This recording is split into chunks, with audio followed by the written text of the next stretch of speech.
So hello everyone and good morning सभी को। उम्मीद करता हूँ मेरी वॉइस प्रॉपर आ रही है। सभी तक एक बार कंफर्म करेंगे।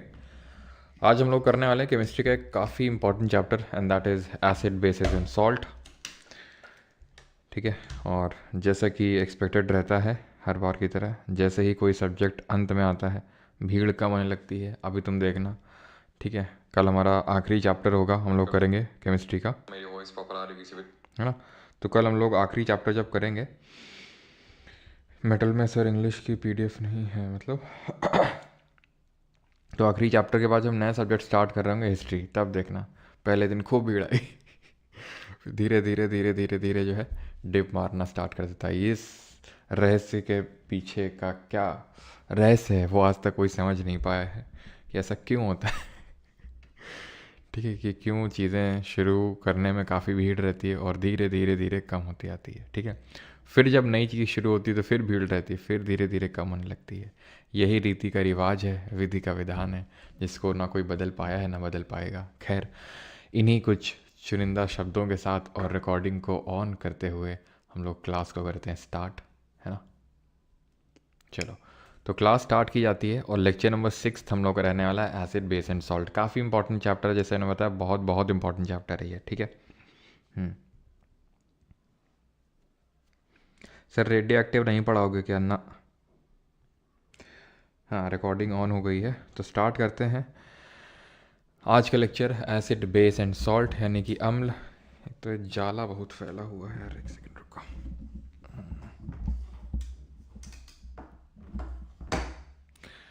ठीक है, एसिड बेस एंड सॉल्ट यानी कि जिसको बोलते हैं अम्ल, क्षार एवं लवण। ठीक है, तो ये तीनों चीज़ें आज के लेक्चर हम देखने वाले हैं। पीरियोडिक टेबल के बाद सबसे इंपॉर्टेंट चैप्टर आपका यही है। नाउ एसिड एंड बेसिस होते क्या हैं? What are acid and water base? तो एकदम बेसिकली अगर हम बात करें तो आप बोलेंगे कि एसिड वो होते हैं जो खट्टे होते हैं। बेस अगर नहीं आपको पता है तो जो टूथपेस्ट होता है, नमक है या नहीं है वो तो पता नहीं, लेकिन बेस ज़रूर होता है इसमें, टूथपेस्ट में। ठीक है, टूथपेस्ट, टूथपेस्ट में नमक होता है।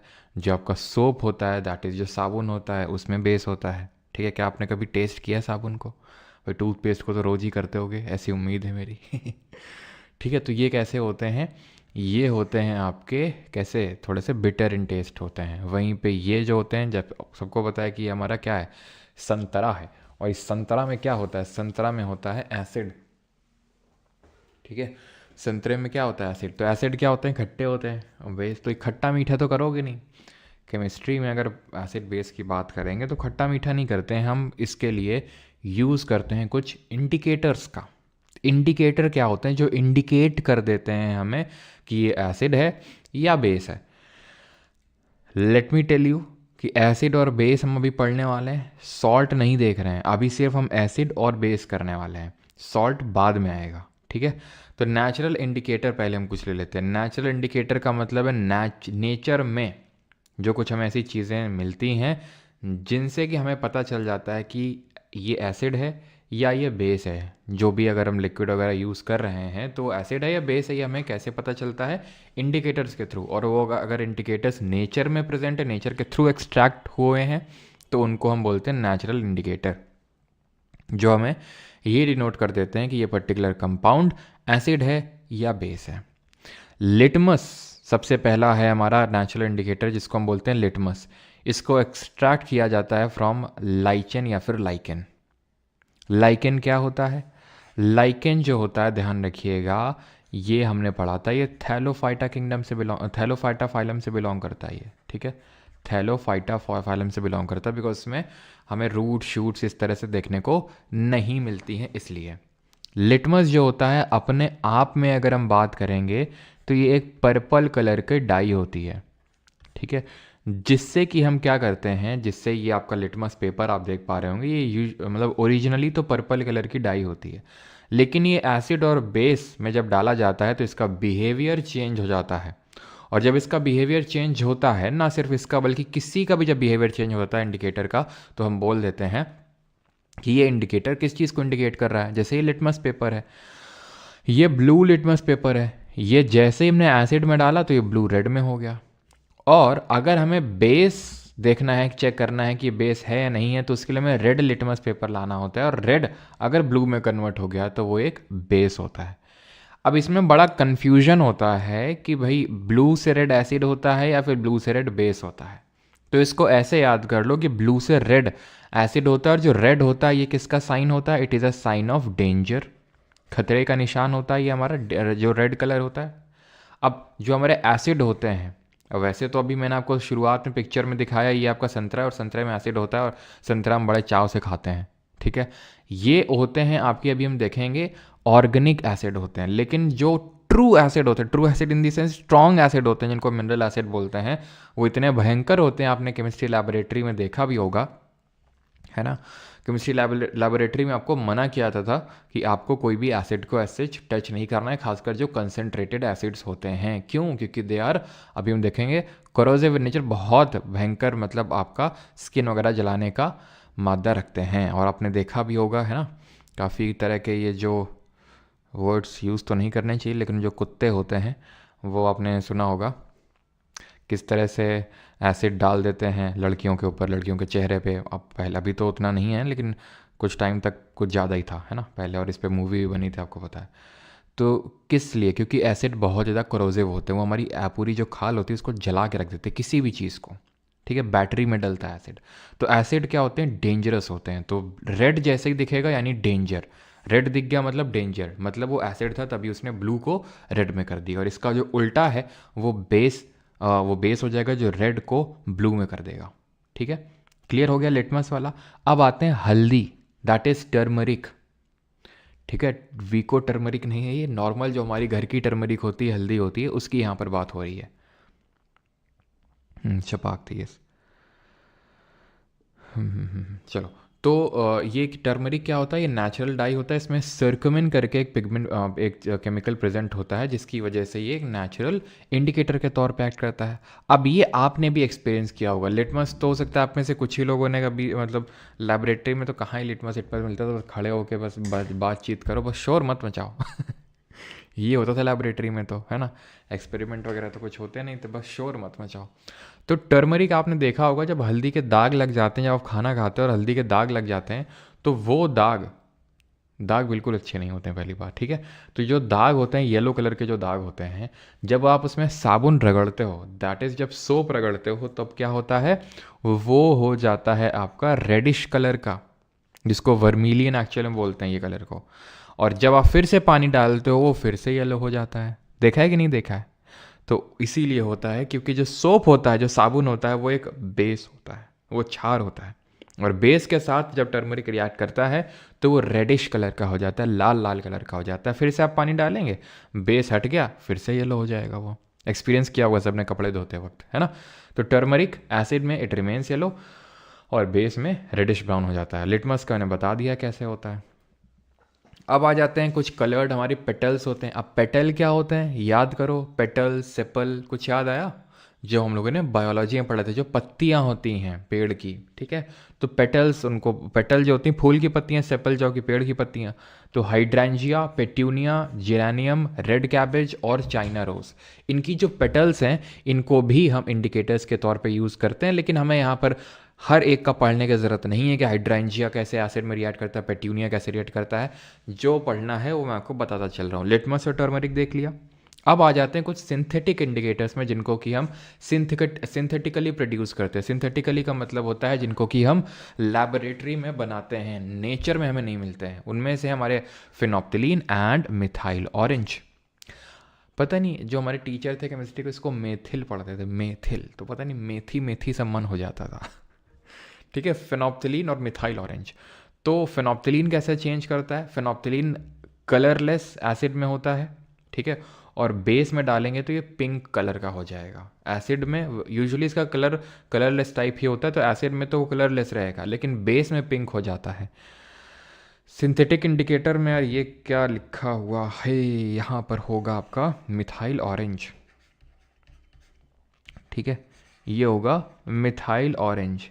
मिथाइल ऑरेंज जो होता है, जो ऑरेंज कलर का होता है, थोड़ा सा कलर अपना डार्क करता है और रेड में कन्वर्ट हो जाता है एसिड में। बहुत ज़्यादा सिग्निफिकेंट हमें चेंज ऑब्जर्व नहीं होता है मिथाइल ऑरेंज में, लेकिन हाँ थोड़ा सा चेंज तो ऑब्जर्व होता है ऑरेंज से रेड का एसिड में। और बेस में जाने पे ये येलो हो जाता है। अगेन ये येलो प्योर येलो नहीं होता, थोड़ा सा ऑरेंजिश पना इसमें तो रहता है, नाम में ही इसके ऑरेंज है तो ऑरेंज पना ये छोड़ेगा नहीं अपना। तो इसी वजह से ये बहुत बहुत थोड़ा थोड़ा चेंज होता है इसमें, methyl orange red and base में येलो। ठीक है, क्या रटना है? जी हाँ रटना है, ठीक है। लिटमस तो वाला तो भूले गया नहीं बिल्कुल भी, ठीक है। अब ये जो हमने इंडिकेटर्स देखे वो आप कलर देख के अपनी आँखों का, अपने जो हमारे सेंसर्स में आपको पता है 5 सेंसर्स होते हैं, तो उसमें आप आँखों का यूज़ करके देख सकते हैं कि भाई ये देखो कलर चेंज हो रहा है। अब मान लो कि जो लोग नहीं देख सकते हैं वो कैसे पता लगाएंगे ये एसिड है कि बेस है? तो उनके लिए जो इंडिकेटर्स होते हैं उनको बोलते हैं ऑल्फैक्टरी इंडिकेटर्स, यानी कि कुछ ऐसे भी इंडिकेटर्स होते हैं जो अपनी स्मेल से ही बता देते हैं कि ये एसिड डाला आपने या बेस डाला। ठीक है, अपने स्मेल से, दैट इज ऑर्डर से बता देते हैं। जैसे कि वनीला हो गया, अनियन हो गया, क्लोव यानी कि जो लौंग होती है वो हो गया। अनियन जैसे आप इसमें एसिड में डालोगे तो ये अपनी स्मेल बरकरार रखेगा, बेस डालोगे तो स्मेल ख़त्म हो जाएगी अनियन की। वनीला इसमें भी एसिड में रिमेन मतलब रहती है स्मेल, लेकिन बेस में लूज कर देता है। And same goes with the लौंग का तेल, that is clove oil. Clear है? ये क्या है? तो कुछ हमारे ऐसे ही इंडिकेटर होते हैं जिनको हम बोलते हैं यूनिवर्सल इंडिकेटर्स। इनको कुछ ऐसे कॉम्प्लेक्सेस से तैयार किया जाता है, डिफरेंट तरह के उसमें इंडिकेटर्स मिलाए जाते हैं और मिला के बनाया जाता है एक यूनिवर्सल इंडिकेटर।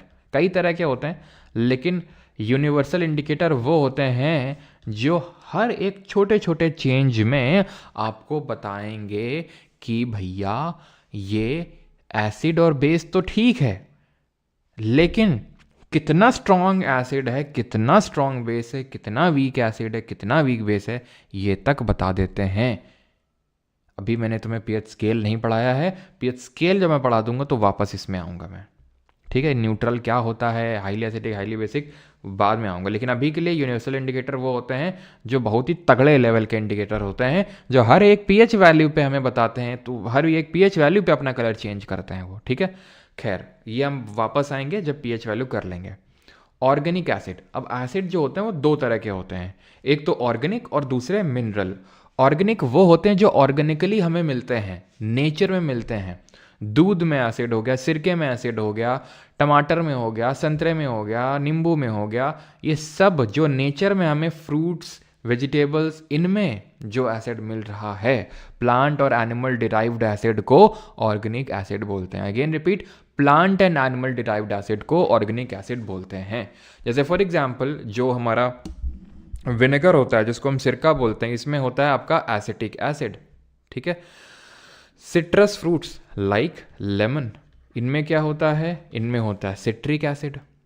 टैमरिंड जिसको हिंदी में इमली बोलते हैं, ठीक है। ग्रेप्स यानी कि जो हमारे अंगूर होते हैं, कच्चा मैंगो, कच्चा बादाम ठीक है, इसमें टार्ट्रिक एसिड होता है, टार्ट्रिक एसिड। ठीक है, ध्यान रखना ये कच्चा मैंगो है, पक्का मैंगो में आपका मैलिक एसिड होता है। ठीक है, वो ध्यान रखना, यहाँ पर लिख देता हूँ मैं, आई थिंक लिखा नहीं है, ध्यान रखना। एप्पल में कौन सा एसिड होता है आपका? एप्पल में होता है मैलिक एसिड। बनाना में भी यही होता है। ठीक है, एप्पल एंड बनाना, बनाना कौन सा एसिड होगा? MALEIC। ठीक है, malic acid. Oxalic acid tomato और स्पिनच यानी कि टमाटर और पालक में होता है ओ, टोमेटो ओ ऑक्जेलिक। ठीक है, लैक्टिक एसिड कर्ड, ये आसान है। लैक्टोबैसिलस बैक्टीरिया ही तो दूध को दही में कन्वर्ट करता है, लैक्टोबैसिलस, तो लैक्टिक एसिड उससे आप यहाँ पर याद कर सकते हैं, ये लैक्टिक एसिड कर्ड में होता है। लेकिन अगर पूछ लेगा बटर में या फिर रैंसिड बटर में, अगर पूछ लेगा रैंसिड बटर में कौन सा होता है, तो ध्यान रखना रैंसिड बटर में होता है ब्यूटायरिक एसिड। ये क्वेश्चन सीजीएल के मेंस में आया था पिछले वाले में। ठीक है, butyric acid. Lactic acid curd, ascorbic acid citrus fruits जैसे आंवला वगैरह में हो गया हमारा एस्कॉर्बिक एसिड होता है। एस्कॉर्बिक एसिड किस विटामिन का साइंटिफिक नेम है? मेथनोइक या फिर फॉर्मिक एसिड, बात एक ही होती है, इसका फॉर्मूला हम देखेंगे कल हमारा जो आखिरी चैप्टर है उसमें।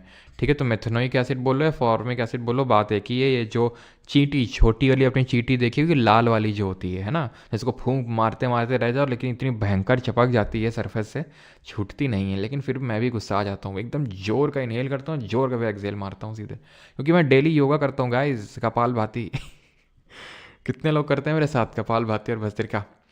नटल्स जो स्टिंग होती है, जो बिच्छू बूटी इसको हिंदी में बोलते हैं, उसमें भी देखने को मिलेगा। अभी मैं आपको दिखाऊंगा बिच्छू बूटी कैसे दिखती है। ब्यूटारिक एसिड मैंने बता दिया, ओके लिखा हुआ है। स्टेरिक एसिड जो होता है, स्टीयरिक एसिड, ठीक है, STARIC, ये आपका ऑयल्स और फैट में होता है। तो ये रटना है, ये डायरेक्टली क्वेश्चन बनता है, जैसे मैंने बताया सीजल मेंस में ही पूछा गया था, रैंसिड बटर वाला। ऑलराइट, हाँ जी, हाँ, जो बहुत बुरा काटती हैं। तो आंट स्टिंग होता है, नटल स्टिंग प्लस जो स्टिंग ऑफ बी होता है ना, जो मधुमक्खी होती है, उसका जो डंक होता है उसमें भी यही होता है। जब वो काटती है ना तो परम आनंद की अनुभूति होती है। वो परम आनंद की अनुभूति क्यों होती है? क्यों? क्योंकि वो मेफॉर्मिक एसिड इंजेक्ट कर दिया उसने, इसलिए। ठीक, मिनरल एसिड पे आते हैं, यानी वो एसिड जो बड़े भयंकर टाइप के एसिड होते हैं, जो हमें, ये तो लिखोगे नहीं, अभी बोर्ड का एग्जाम तो है नहीं, पहले तो लिखने के लिए आएगा नहीं, लेकिन ऑफिशियल डेफिनेशन अगर हम बात करें तो वो एसिड होते हैं जो इनऑर्गेनिक नेचर के होते हैं, प्लांट और एनिमल डिराइव्ड नहीं बल्कि मिनरल डिराइव्ड होते हैं। सल्फ्यूरिक एसिड जिसको ऑयल ऑफ विट्रियोल बोलते हैं, ठीक है। नाइट्रिक एसिड एक्सप्लोजिव के तौर पे, एक्सप्लोजिव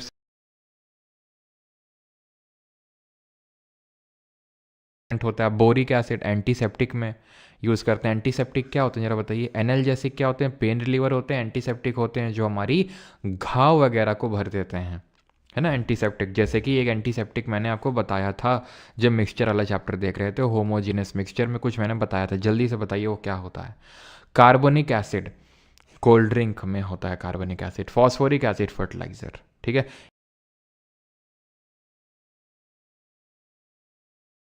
वो किंग ऑफ मिनरल्स के नाम से जानते हैं, ये सारे एसिड को डिसॉल्व करने की क्षमता रखता है, किंग ऑफ मिनरल, जिसको कि बैटरी वगैरह में भी डालते हैं। तो सल्फ्यूरिक सबसे तगड़ा, नाइट्रिक, हाइड्रोक्लोरिक, ये तीन सबसे तगड़े होते हैं। एंटीसेप्टिक मैंने बताया था जहाँ पर मैंने आयोडीन को एज ए सोल्यूट यूज़ किया था और एथेनॉल को या फिर इथाइल अल्कोहल को एज अ सॉल्वेंट यूज़ किया था, या फिर एथेनॉल की जगह वाटर भी देखेंगे बेस के बारे में, यानी कि क्षार। तो क्षार होते हैं हमारे जैसे calcium hydroxide, ammonium hydroxide, sodium और पोटेशियम हाइड्रोक्साइड, मैग्नीशियम हाइड्रोक्साइड, यानी तुम्हें एक चीज़ कॉमन दिख रही होगी, हाइड्रोक्साइड हाइड्रोक्साइड हाइड्रोक्साइड। अभी हम देखेंगे आगे चल के कि एसिड और बेस एक कैरेक्टरिस्टिक प्रॉपर्टी शो करते हैं कि वो एक स्पेशल तरह के आयंस देते हैं जब उनको पानी में डाला जाता है। तो वो हाइड्रोक्साइड आयन देते हैं हमारे बेसों में, देखेंगे। ये आपका लाइम वाटर में पाया जाता है, ये विंडो क्लीनर के तौर पे यूज़ किया जाता है। लाइम वाटर में कैल्शियम हाइड्रोक्साइड हम पढ़ चुके ना। लाइम वाटर क्या होता है? जब हम क्विक लाइम की रिएक्शन करवा रहे थे, किसके साथ? चूने को डाल रहे थे पानी में, तो स्लेक्ड लाइम बन रहा था, यही तो होता है कैल्शियम हाइड्रोक्साइड, ये तो कैल्शियम ऑक्साइड है, ठीक है। फिर ये किस तरह की रिएक्शन थी जरा बताएंगे, किस तरह की? विंडो क्लीनर के तौर पे यूज़ करते हैं सोडियम और पोटेशियम हाइड्रोक्साइड को सोप, साबुन बनाने में। कल हम साबुन बनाएंगे कार्बन वाले चैप्टर में। ये जो स्ट्रॉन्ग बेसेस होते हैं, ये स्ट्रॉन्ग बेस होते हैं। कैसे होते हैं? स्ट्रॉन्ग होते हैं ये जो सोडियम और पोटेशियम हाइड्रोक्साइड है। मैग्नीशियम हाइड्रोक्साइड जिसको मिल्क ऑफ मैग्नीशिया, मैग्नीशिया का दूध, जिसको हम अभी देखेंगे पेट की एसिडिटी, जब पेट में एसिडिटी हो जाती है तो इसको बुझाने के लिए इस्तेमाल किया जाता है पेट की एसिडिटी। ये एक आपका एम से मैग्नीशियम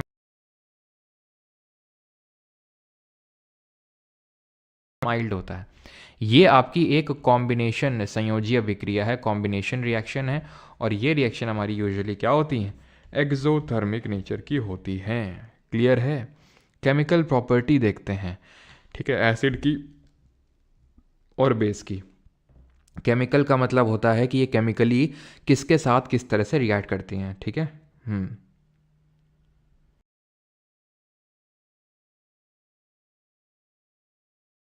रिएक्शन विद मेटल्स। अब हम ये रिएक्शन कल ही देख चुके हैं जब हमने देखा था मैश, मैश पढ़ाया था मैंने आपको।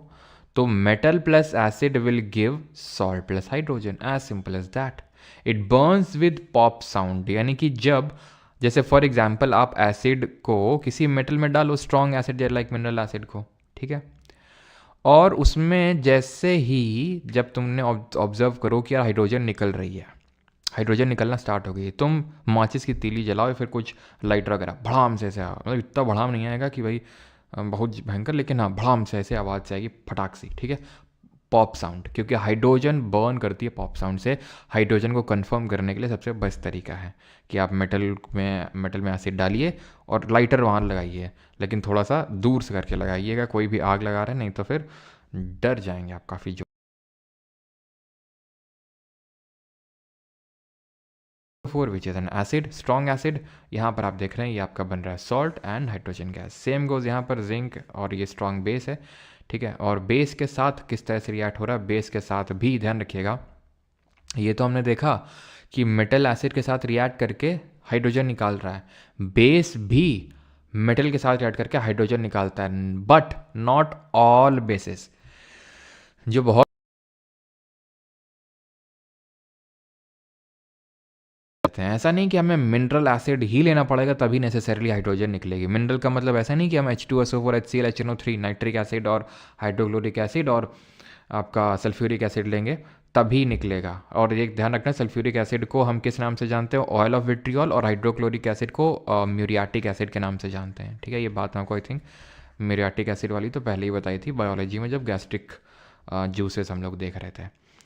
जैसे वो एग्जाम्पल मैं आपको देता हूँ, क्या आपने, आप में से कितने लोगों ने ये बात सुनी है कि तांबे के बर्तन में कभी दही नहीं रखना चाहिए? कितने लोगों ने बात सुनी है कभी? पहले नहीं सुनी है तो आज सुन लो कि तांबे के बर्तन में नहीं रखना चाहिए एसिड को, ये कर्ड को, दही को। क्यों? क्योंकि दही में होता है एसिड, और जब आप उसको तांबे के जग में, तांबे के बर्तन में रखोगे तो उसके साथ रिएक्ट करके वो हाइड्रोजन गैस लिबरेट करेगा। बर्तन तो खराब होगा ही होगा, एसिड भी खराब होगा, मतलब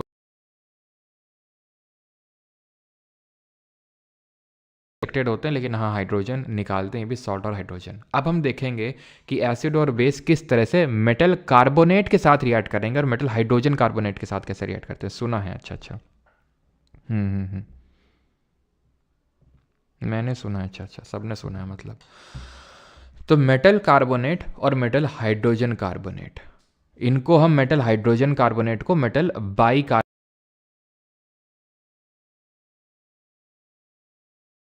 अब मेटल कार्बोनेट और मेटल बाई कार्बोनेट जब एसिड के साथ रिएक्ट करते हैं तो they give salt, water and they release carbon dioxide. वो CO2 गैस को भी लिबरेट करता है। ये क्या था, metal carbonate metal by carbonate तो ले लेते हैं, ये मेटल कार्बोनेट ले लिया, या फिर मेटल बाई कार्बोनेट, ये क्या सोडियम हाइड्रोजन कार्बोनेट यानी मेटल हाइड्रोजन कार्बोनेट, जिसको मेटल बाई कार्बोनेट ही बोलते हैं। HCl के साथ रिएक्ट करेंगे तो आपको CO2 गैस देखने को मिलेगी, जो कि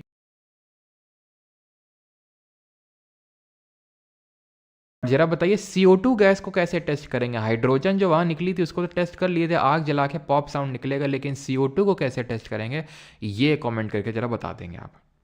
अब अगर मैं इसकी रिएक्शन करवाने गया बेस से, यानी कि मेटल कार्बोनेट और बाई कार्बोनेट की रिएक्शन अगर बेस के साथ कराऊंगा, नहीं होगी वो रिएक्शन, नहीं होगी। यहाँ पर तो हो भी रही थी कुछ केसेस में, हाइड्रोजन सॉल्ट और हाइड्रोजन निकल रहा था बेस के साथ, लेकिन यहाँ नहीं होगी।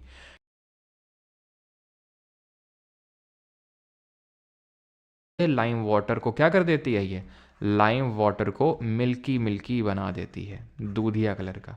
CO2 is the gas that turns lime water milky. देखो वही चीज़ है, टेस्ट ऑफ CO2, ठीक है। रिवाइज हो गया आपका पिछला जो हमने पढ़ा था, इसको कहाँ पर पढ़ा था, इसको हमने पढ़ा था रिएक्शन वाले चैप्टर में।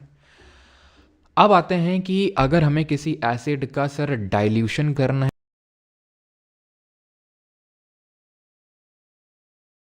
को हमें कंसंट्रेटेड से डाइल्यूट की तरफ ले जाना है। कंसंट्रेटेड एसिड क्या होता है सर? कंसंट्रेटेड एसिड होता है जिसमें कि कंसंट्रेटेड से हमें डाइल्यूट की ओर ले जाना है। कंसंट्रेटेड वो होता है जिसमें कि, एक सेकंड रुक जाओ अभी, ठीक है, पहले ये थोड़ा देख लो और बेस जो होते हैं वाटर सोल्यूशन में कैसे बिहेव करते हैं।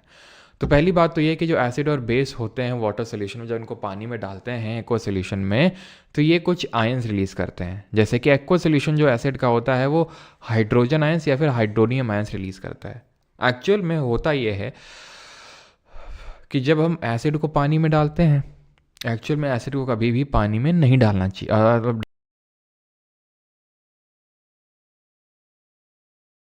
हैं तो क्या मिलता है, H+ आयंस रिलीज होते हैं।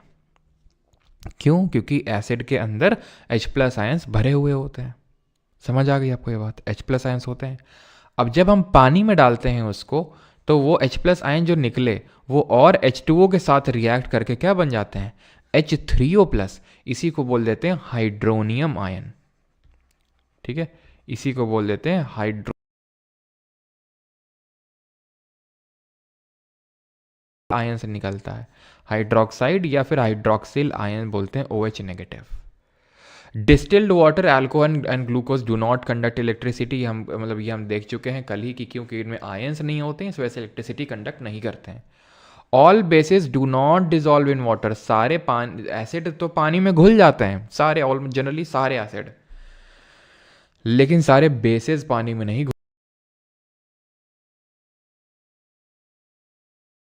को एल्कली बोलते हैं। एल्कली मेटल्स ग्रुप 1 वालों को बोलते हैं। तब मैंने ये चीज़ आपको बताई थी, अगर आपको याद आ रही हो तो वही चीज़ है ये कि एसिड तो सारे पानी में जनरली घुल जाते हैं, लेकिन सारे बेस पानी में नहीं घुलते हैं। वो बेस जो पानी में घुल जाते हैं उनको एल्कली बोलते हैं।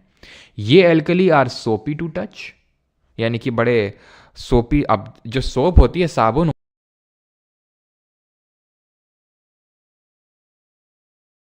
एक एक दो दो दिन का नागा करके बैठा हुआ है। क्यों? कितने लोग हैं यहाँ पर? Sir start history after chemistry so that students preparing for mains can completely revise it in 30 days. अब क्योंकि एवो 9 जी ने ये बात बोली है तो इसके बाद हिस्ट्री ही स्टार्ट होगी। अगर ये बात कोई और बोलता तो मैं ना मानता, क्योंकि एवो 9 जी ने बोली है तो अब इस बात को मानना पड़ेगा और आप सभी को फॉलो करना पड़ेगा इस बात को। हिस्ट्री ही स्टार्ट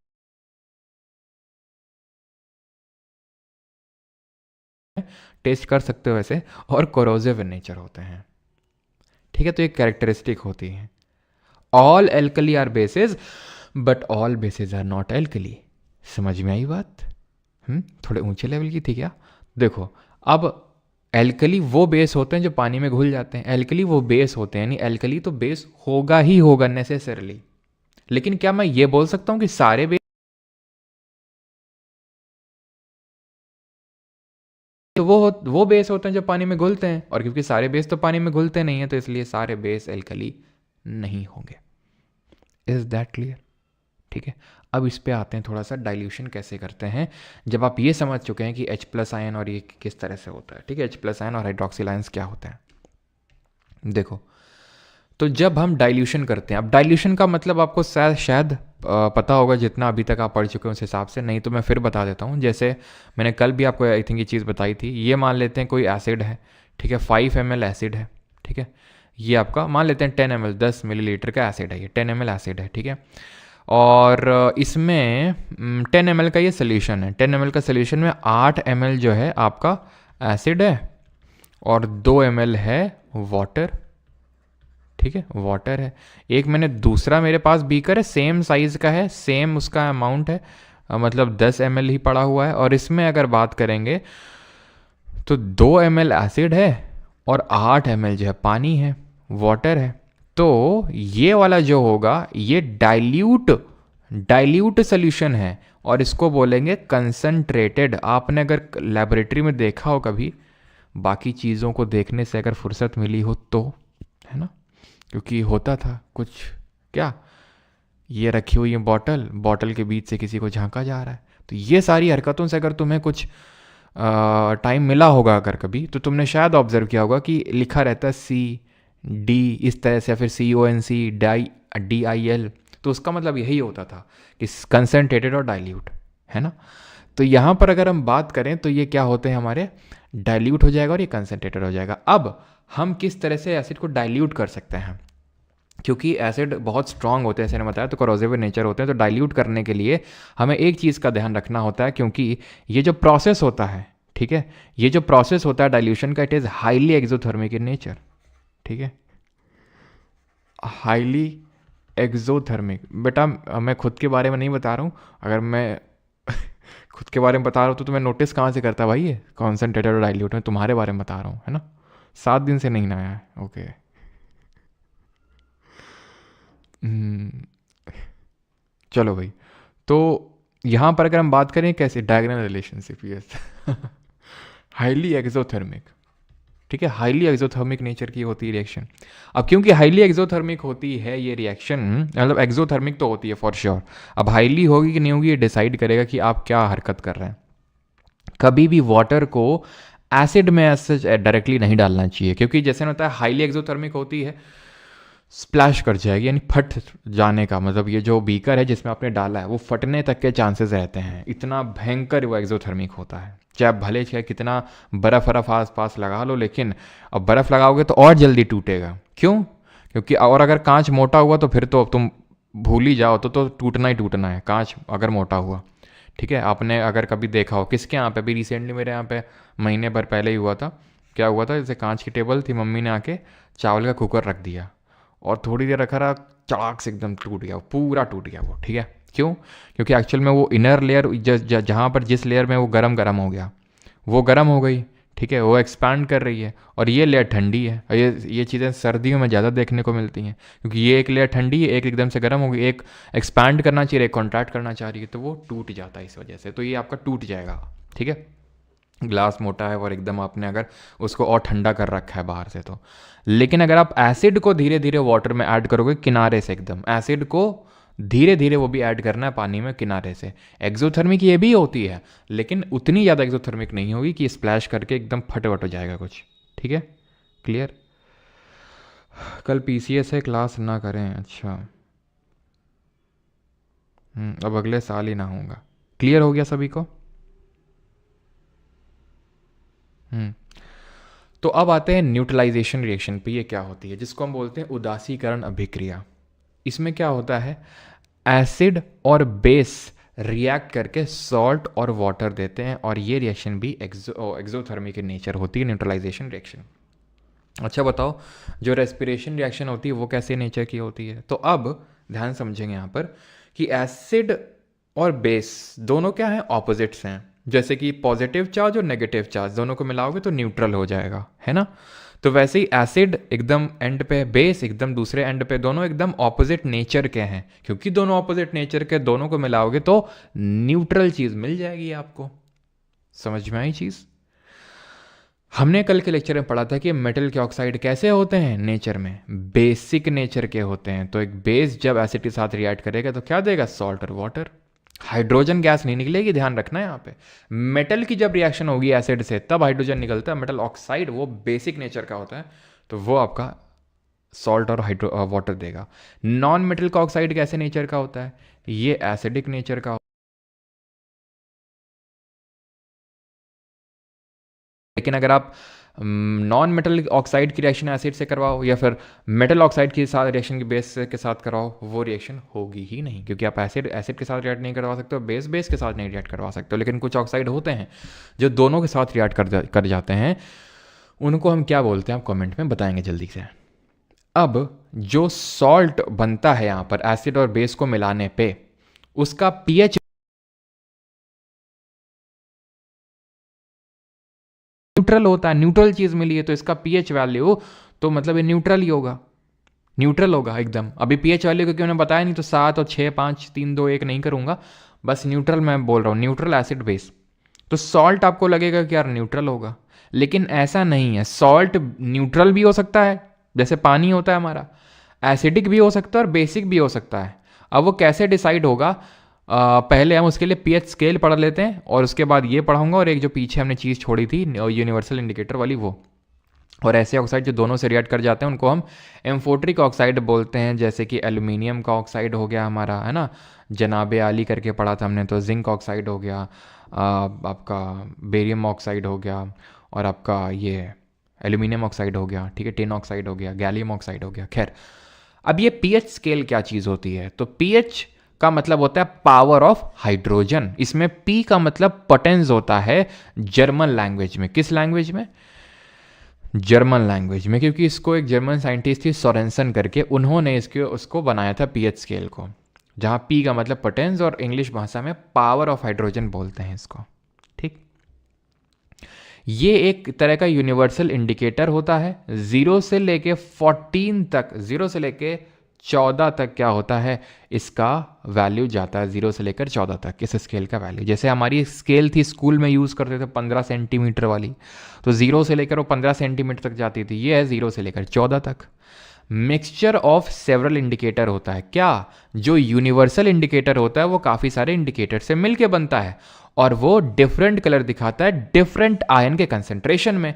ये एक तरह की लॉगरिथमिक स्केल होती है and it measures the hydrogen ion का कंसेंट्रेशन, या फिर मैं हाइड्रोनियम आयन भी बोल सकता हूँ क्योंकि मुझे पता है H+ आयन तब मिलता है जब मैं एसिड को पानी में डालता हूँ, और पानी में क्योंकि H2O है मॉलिक्यूल है, तो H+ H2O के मॉलिक्यूल से रिएक्ट करके H3O+ भी बना सकता है हाइड्रोनियम आयन, उसमें कोई ऐसी बड़ी बात नहीं है। अब ये जो हमारी वैल्यू स्केल है वो 0 से लेके 14 तक रन करती है, ठीक। 0 से 14 के बीच की वैल्यू क्या होगी, तो आप बोलेंगे सर 7। सिंपल, 14 + 0 / 2 एवरेज वैल्यू 7 निकल के आएगी। तो ये न्यूट्रल वैल्यू होती है 7। इसके लेफ्ट साइड की जो वैल्यू होती हैं 7, 6, 5, 4, 3, 2, 1, 0, ये एसिड को डिनोट करती हैं। अगर 7 से कम वैल्यू आ रही है, ये वैल्यू हम इस फॉर्मूले से निकालते हैं कि उसमें H+ आयन का कंसेंट्रेशन कितना है, -log ऑफ H+ आयन का कंसेंट्रेशन और pH, और इसका अगर वैल्यू आ जाता है 0 से लेकर 7 के बीच में, तो उसको हम बोल देते हैं कि भैया तुम एसिड हो। और अगर 7 से 14 के बीच में आ गया तो हम बोल देते हैं कि तुम बेस हो। क्यों यहाँ पर OH नेगेटिव ले रहे हैं, क्योंकि हमें पता है कि बेस पानी में जाने के बाद हाइड्रोक्सिल आयंस यानी हाइड्रोक्साइड यानी कि OH नेगेटिव आयंस देता है, एसिड H+ आयंस देता है, और अगर 7 वैल्यू आ गई आपकी तो बधाई हो, आप न्यूट्रल हैं। जैसे कि हमारा पानी, वाटर, डिस्टिल वाटर, ये क्या होता है 7 वैल्यू। अब 6 अगर किसी की वैल्यू है, 5 है, क्योंकि भाई एसिड तो एसिड होवे, 0 से 7 के बीच में उसका pH होवे, लेकिन कौन स्ट्रॉन्ग एसिड होगा, क्योंकि सबको एक पैरामीटर पर तो नहीं रख सकते ना। अब H2SO4 बोलेगा हमारी क्या इज्जत है एसिटिक एसिड के सामने, एसिटिक एकदम वीक है, हम इतने स्ट्रॉन्ग हैं, सबको घोल लेते हैं, कहीं भी डालो रिएक्ट कर देते हैं, लेकिन हमको कुछ स्पेशल इज्जत तो मिलनी चाहिए। तो स्पेशल इज्जत ये है कि जितना आपका pH वैल्यू कम है आप उतने ही स्ट्रॉन्ग हैं, जितना आपका pH वैल्यू कम है उतने ही आप स्ट्रॉन्ग एसिड हैं, उतने ही ज़्यादा आप H+ आयंस दे रहे हैं, उतने ही क्विकली आप H+ आयंस दे रहे हैं वाटर में। जब मैंने वाटर में डिसॉल्व किया किसको, मैंने एक तो वाटर में डिसॉल्व किया पहले H2SO4 को, सेम वाटर में डिसॉल्व किया एसिटिक एसिड को, तो आप ये समझिए कि H2SO4 में बहुत ज़्यादा H+ आयंस और बहुत जल्दी H+ आयंस मिलेंगे as compare to acetic acid. That mean H2SO4 is a strong acid, तो उसका pH वैल्यू कम होगा as compare to acetic acid. ध्यान रखना है, ज़्यादा मत कर देना। और लेकिन हाइड्रोनियम आयन का कंसेंट्रेशन या हाइड्रोजन आयन का कंसेंट्रेशन इसमें ज़्यादा होगा, इसमें H2SO4 में, यानी जितना हाइड्रोजन आयन का कंसेंट्रेशन रहेगा उतना ही ज़्यादा वो एसिडिक होगा और उतना ही कम उसका pH वैल्यू होगा। बेस के साथ उल्टा है, जितना ही ज़्यादा pH वैल्यू होगा 7 से ऊपर उतना ही ज़्यादा वो हाइड्रोक्साइड आयन या हाइड्रोक्सिल आयंस देगा और उतना ही ज़्यादा बेसिक नेचर का होगा। यहाँ सब ज़्यादा है। क्लियर हो गई। अब हम कुछ इंपॉर्टेंट चीज़ों के pH वैल्यू देख लेते हैं, जैसे कि हमारा जो गैस्ट्रिक जूस होता है, जो पेट में जूस होता है, आपको पता है एसिडिक नेचर का होता है, उसमें HCl होता है, हाइड्रोक्लोरिक एसिड होता है, उसका pH वैल्यू 1.6 होता है। पता है आपको ये बात? नहीं पता? गैस्ट्रिक जूस मैंने बताई थी ये बात आपको। गैस्ट्रिक जूस हो गया, देन लेमन हो गया, यानी कि ये क्या बोलते हैं इसको, नींबू बोलते हैं, इसका रफली 2 होता है। वहीं अगर हम बात करें मिल्क का, क्या होता है, मिल्क दूध, इसका थोड़ा सा स्लाइटली एसिडिक नेचर का होता है, 6.4 होता है समथिंग। वहीं अगर हम बात करें ब्लड का क्या होता है, ये कुछ इंपॉर्टेंट चीज़ों के बस मैं pH लिख रहा हूँ, ये भी मैंने को होता था 7.4। इसको बोलते हैं स्लाइटली एसिडिक, थोड़ा सा एसिडिक है, 7 से जस्ट थोड़ा सा कम है, ठीक है। ऐसे जो सलाइवा होता है मुंह में वो भी स्लाइटली एसिडिक होता है, वो क्या होता है, वो भी स्लाइटली एसिडिक, ऐसे 6.5 के समथिंग होता है। ब्लड स्लाइटली बेसिक होता है, स्लाइटली एल्कलाइन भी बोलते हैं, इसको ध्यान रखना है, स्लाइटली बेसिक या स्लाइटली एल्कलाइन, बेस ही एल्कलाइन होते हैं आपके, ठीक है। तो 7.4 रफली होता है। वहीं अगर हम बात करें ये जो मैग्नीशिया का दूध था, that is milk of magnesia, जिसको कि पेट की एसिडिटी खत्म करने के लिए आई थिंक लिखा होना चाहिए आगे, तो जैसे लिखा है वैसे तो मैं pH वैल्यू यहाँ पर लिख देता हूँ, milk of magnesia, pH value क्योंकि आगे नहीं लिखा हुआ है 10। जो सोडियम हाइड्रोक्साइड होता है दैट इज NaOH होता है, बहुत भयंकर बेस होता है, 14 एकदम एक्सट्रीम एंड पे पड़ा हुआ है। ठीक, इंपॉर्टेंस क्या है पीएच की हमारे रोजमर्रा की जिंदगी में? तो एसिड रेन जो होती है वो क्या, कौन सी रेन होती है जिसका वैल्यू 5.6 से कम हो जाए, यानी वो बारिश जिसका पीएच वैल्यू 5.6 से कम हो जाए तो उस रेन को एसिड रेन बोल देते हैं। और इसके काफ़ी सारे नेगेटिव इफेक्ट्स हैं, जैसे ताजमहल है तो बेचारा ताजमहल का जो सफ़ेद पना जो संगमरमर है वो ब्लीच हो रहा है, उसका जो डी कलरेशन हो रहा है वो कलर जा रहा है। सॉयल जो होती है मिट्टी, उनमें उगी हुई क्रॉप्स, उनको बहुत ही नुकसान करता है क्योंकि जो सॉयल है वो अगर एसिडिक हो जाएगी तो फिर हमें उसे ट्रीट करना पड़ेगा सर। अगर एसिडिक हो गई सॉयल तो फिर हमें लाइम वगैरह डालना पड़ेगा, ठीक है, लाइम चूना वगैरह, स्लेट लाइम वगैरह ये सब डालना पड़ेगा। और अगर सॉयल बेसिक हो जाती है तो हम यूज़ करते हैं जिप्सम। जिप्सम एक तरह का सॉल्ट होता है जो कि हम आगे अभी देखेंगे। हमारी जो ह्यूमन बॉडी है वो एक नैरो रेंज ऑफ, ठीक है, अंडर अ नैरो, ठीक है, narrow pH range, narrow pH range पे काम करती है 7 से लेके 7.8। जो हम हमारा जो सलाइवा होता है मुंह में, आपको पता होना चाहिए कि जो हमारे दांत का आउटर कवरिंग होता है उसको हम बोलते हैं इनैमल। ठीक है, ये हार्डेस्ट पार्ट होता है हमारी बॉडी का, मैंने आपको बताया था इनैमल, आउटर कवरिंग होती है टूथ की। धीरे धीरे आपको टूथ डीके देखने को मिलता है। तो टूथ डीके आपको कब देखने को मिलता है पता है आपको? टूथ डीके यानी आपके टूथ कब डीके होने लगेंगे, इतना स्ट्रॉन्ग सब्सटेंस को भी डीके करने लगते हैं जो हमारे सलाइवा का 5.5 से अगर गिर जाए ना, नीचे हो जाए, कब होता है? होगा ये कि अगर मान लो आपके खाना फंसा रह गया रात में तो क्या करेंगे, जो माइक्रो ऑर्गेनिज्म उसको तोड़ेंगे तो उससे एसिड प्रोड्यूस होगा, उस पर एसिड प्रोड्यूस होगा और वो एसिड क्या करेगा, धीरे धीरे पीएच लेवल को डाउन करेगा और आपका टूथ का डीके होने लगेगा। इसीलिए बोला जाता है कि रात में भी थोड़ा सा कुल्ला उल्ला करके सोना चाहिए कि अगर कुछ दांतों में फंसा ना रह जाए। ठीक है, during indigestion stomach produce too much, तो ये समझ में आ गया। 5.6 से अगर कम हो रहा है तो एसिड रेन, 5.5 से कम हो रहा है तो सलाइवा में वो टूथ डीके होने लगेगा। अब जो हमारा एसिड रेन होता है वो क्यों होता है? क्योंकि हमारे सॉक्स और नॉक्स, यानी ये तो मैं आपको पढ़ाऊंगा एनवायरनमेंट में, चलो अभी के लिए छोड़ दो। ठीक है, सल्फर के ऑक्साइड और नाइट्रोजन के ऑक्साइड अगर पानी में घुल जाते हैं तो अब जब इनडाइजेशन होता है, जब तुम बहुत ज़्यादा खा लो, पेल के धक्का पेल मचाए हुए हो, तो स्टमक क्या करेगा, उसको डाइजेस्ट करने के लिए जल्दी जल्दी एसिड प्रोड्यूस करेगा। तो एसिड प्रोडक्शन की वजह से क्या होगा, एसिड प्रोडक्शन की वजह से होगा ये कि पेट में एसिडिटी हो जाएगी। अब एसिड को कौन न्यूट्रलाइज कर सकता है? बेस कर सकता है। तो ऐसे बेस जो हमारे पेट की एसिडिटी को न्यूट्रलाइज करते हैं उनको एंटासिड बोलते हैं। उदाहरण के तौर पर बेकिंग वाला सोडा, एल्यूमिनियम हाइड्रोक्साइड, कई सारे एंटासिड होते हैं जिनमें की टैबलेट वगैरह भी जो आती है जिनमें aluminium hydroxide is a major component. अब ये जो एल्यूमिनियम हाइड्रोक्साइड होता है ये कैसा बेस होता है? It is a weak base. ठीक है, कॉफ़ी में भी आपका एसिडिक नेचर होता है। कॉफ़ी में आप ये मान के चलो कि दूध से ज़्यादा ही एसिडिक होता है। दूध आपका स्लाइटली एसिडिक होता है, जैसे मिल्क 6.4, दूध से भी ज़्यादा एसिडिक होती है आपकी कॉफ़ी। ठीक है, तो ये वीक बेस होता है। तो वीक ही लेंगे, ऐसा ना लेंगे भैया स्ट्रॉन्ग बेस ले लिया। ठीक है, पहली बात तो कोरोसिव इन नेचर होते हैं, दूसरी बात डाला तो बेसिक हो गया। भैया पेट का जो आपका माहौल है वो एसिडिक ही होना चाहिए। क्यों होना चाहिए? जल्दी से कमेंट करके बताओ, पेट का माहौल क्यों एसिडिक होना चाहिए स्टमक का? क्योंकि हमें पता है कि जो हमारा एंजाइम है पेप्सिन, जो प्रोटीन को अमीनो एसिड में ब्रेक कर रहा है, वो तभी फंक्शन कर पाएगा। और दूसरा, बैक्टीरिया जो हार्मफुल आ गए हैं अगर खाने में तो उनको मारने का काम उसी का होता है। तो अगर तुम मीडियम को बेसिक बना दोगे, स्ट्रॉन्ग बेस डाल के, तो दिक्कत हो जाएगी। जैसे कि जो हमारे दूधिया लोग होते हैं, मिल्क मैन लोग होते हैं, अब क्योंकि वो स्लाइटली एसिडिक नेचर का होता है हमारा मिल्क, 6.4 6.6 इसके बीच में। अब धीरे धीरे विद टाइम, जैसे मान लो सुबह दूध दुहा इतने टाइम, ठीक है, वैसे तो दूध जो हमारे दूधिया लोग होते हैं वो तुम्हारी तरह नहीं होते हैं। ठीक है, फिर हम लोग की तरह नहीं होते हैं, वो बहुत जल्दी उठ जाता है। ठीक है, वैसे मैं भी उठ जाता हूँ, लेकिन वो लोग, वो ये समझ लो उनके लिए 5:30 5:30 जो लेट होता है उनके लिए टाइम, वो 4 4:30, ठीक है, इतने टाइम उठते हैं। तो उन्होंने सुबह दूध लिया, दूध अब शाम तक उसको डिलीवर कर रहे हैं, शाम तक दे रहे हैं, दोपहर तक दे रहे हैं, तो उन्हें पता है धीरे धीरे धीरे धीरे जो है इसका पीएच वैल्यू जाने लगेगा। क्यों? क्योंकि इसमें जो लैक्टोबैसिलस बैक्टीरिया है वो इसको धीरे धीरे क्या करने लगेगा, कर्ड की तरफ ले जाने लगेगा।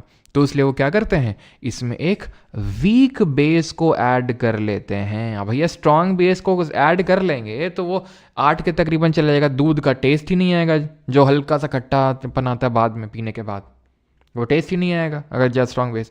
तो एक वीक बेस डालते हैं कि भाई 6.4 है, ठीक है, मान लेते हैं, तो उसको 7 तक ले जाएंगे, न्यूट्रल तक ले जाएंगे, ठीक है, और जब तक वो शाम तक डिलीवर करेंगे वो 6.4 पे फिर पहुंच जाएगा। तो इसलिए वो एक वीक बेस को ऐड कर लेते हैं दूधिया लोग हमारे। ये क्या है, ये जो लिखा हुआ है सेल्फ डिफेंस के तौर पे भी यूज़ किया जाता है इनको। किनको? मतलब ये जो हमारी बी स्टिंग है, तो जो हमारी चींटी हो गई, चाहे मधुमक्खी हो गई, क्यों डंक मारती हैं? वो डंक मार के हमें फॉर्मिक एसिड इंजेक्ट करके परम आनंद की अनुभूति करवाती हूँ। बोलती हैं डोंट टच मी, मुझे मत छूना, किसी और को जाके छुओ, मुझको मत छू लेना, और छुओगे तो फॉर्मिक एसिड टक टक ऐसे करके मारेंगे तुम्हें। नेटल जो प्लांट होता है जिसको बिच्छू बूटी बोलते हैं, ये जो आप अपनी स्क्रीन पे देख पा रहे हैं, इसमें स्टिंगिंग हेयर्स आपको देखने को मिल रहे होंगे। अगर आपने इसको भी छुआ तो आपको जो है परम आनंद की हल्की हल्की अनुभूति होगी। इसीलिए इसको कोई भी जानवर भी खाने में 10 बार सोचता है पहले, ठीक है, क्योंकि ये आपको दे देगा। लेकिन घबराने वाली बात नहीं, इसी के आसपास ही एक डॉग प्लांट करके मिल जाता है, मैं डॉक DOCK, ठीक है, डॉग नहीं होता, डॉग प्लांट होता है, आई थिंक डॉग होता है, डॉग प्लांट होता है, डॉग, ठीक है, डॉग प्लांट होता है, वो इसको न्यूट्रलाइज कर देता है। कैसे नेचर का होता होगा, ये बेसिक नेचर का होता है, तभी तो न्यूट्रलाइज कर देता है उसको, ठीक है। तो इसमें भी क्या होता है, मेथेनोइक या फिर फॉर्मिक एसिड, जो कि स्टिंग बी स्टिंग में होता है। Remedy, apply mild base like calamine zinc carbonate. तो जब भी आपको ये चींटी काट ले या फिर मधुमक्खी काट ले, चींटी के थोड़ी देर में ठीक हो जाता है, मधुमक्खी के काफ़ी देर तक रहता है, ठीक है, या फिर आपको ये हो जाए तो आप माइल्ड बेस लाइक कैलामाइन, जो कि जिंक कार्बोनेट होता है ZnCO3, उसको आप अप्लाई कर लीजिए, थोड़ा राहत की सांस लेंगे आप। ठीक, खत्म हो गया एसिड एंड बेस। अब यहाँ से शुरू कर रहे हैं क्या, नमक नमक खेलेंगे यहाँ से। क्या यहाँ तक किसी को कोई डाउट तो नहीं है? बहुत बेकार होती है ये, हमारी बॉल गिर जाती थी इसके पास से, तभी तो गिरती थी।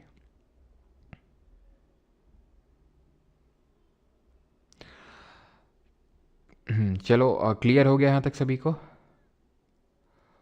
काफ़ी ठंडियों का एहसास हो रहा है।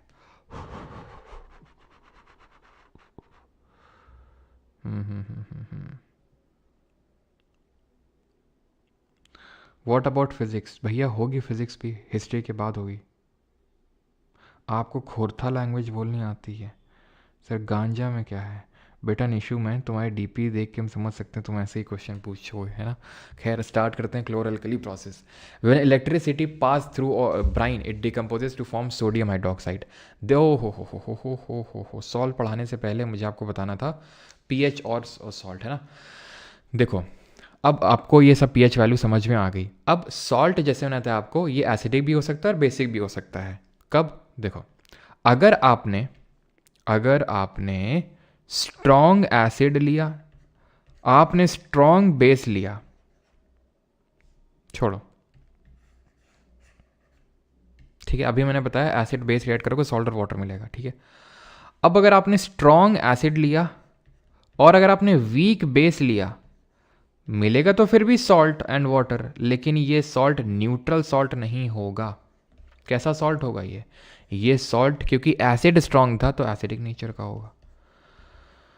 अगर आपने वीक एसिड लिया और स्ट्रॉन्ग एसिड लिया तो अब कौन वीक एसिड लिया और स्ट्रॉन्ग बेस लिया, अब कौन डोमिनेट करेगा? बेस स्ट्रॉन्ग करेगा। तो अब जो सॉल्ट बनेगा वो कैसा होगा? बेसिक सॉल्ट बनेगा। सॉल्ट तो फिर भी बन रहा है। अब ऐसे समझ सकते हो कि आप में किसकी ज़्यादा करेक्टरिस्टिक आएंगी, मम्मी की कि पापा की।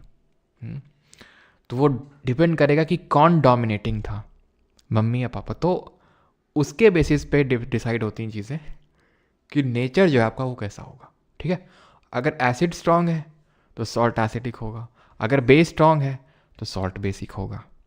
अब हमारा न्यूट्रल सॉल्ट किस केस में बनेगा? तो आप बोलोगे अगर स्ट्रॉन्ग एसिड होगा और स्ट्रॉन्ग बेस होगा, दोनों स्ट्रॉन्ग होंगे, तो सॉल्ट आपका न्यूट्रल बनेगा। और यहाँ पे एक और केस बनेगा and that is weak acid और वीक बेस, तो अगेन सॉल्ट कैसा बनेगा? इन दोनों केस में न्यूट्रल बनेगा, जिसका पीएच वैल्यू 7 होगा। ठीक, जैसे एग्जाम्पल मैं कोट कर देता हूँ आपको, जैसे ये मैं ले रहा हूँ सोडियम हाइड्रोक्साइड, ये मैं ले रहा हूँ HCl, ये स्ट्रॉन्ग बेस है, pH वैल्यू 14 है, ये स्ट्रॉन्ग एसिड है, जब आप रिएक्ट कराओगे NaCl सोडियम क्लोराइड तो ये आपका एक बनेगा न्यूट्रल सॉल्ट। लेकिन अगर मैं एक और एग्जांपल ले लूँ, जैसे कि एल्यूमिनियम हाइड्रोक्साइड ले लूँ, ठीक है,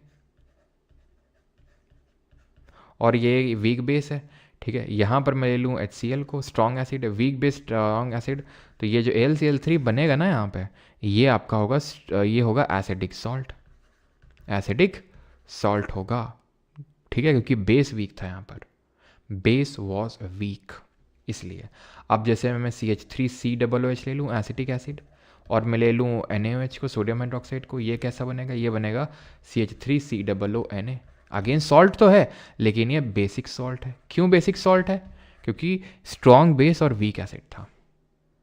ठीक, आगे बढ़ते हैं और अभी हम सॉल्ट में क्लोर एल्कली प्रोसेस देखते हैं। बहुत बहुत बहुत इंपॉर्टेंट सेक्शन है, 10 स्टार मार्क लगा लो इसमें, 2 महीने 8 अपने आप से लगा लो, ठीक है।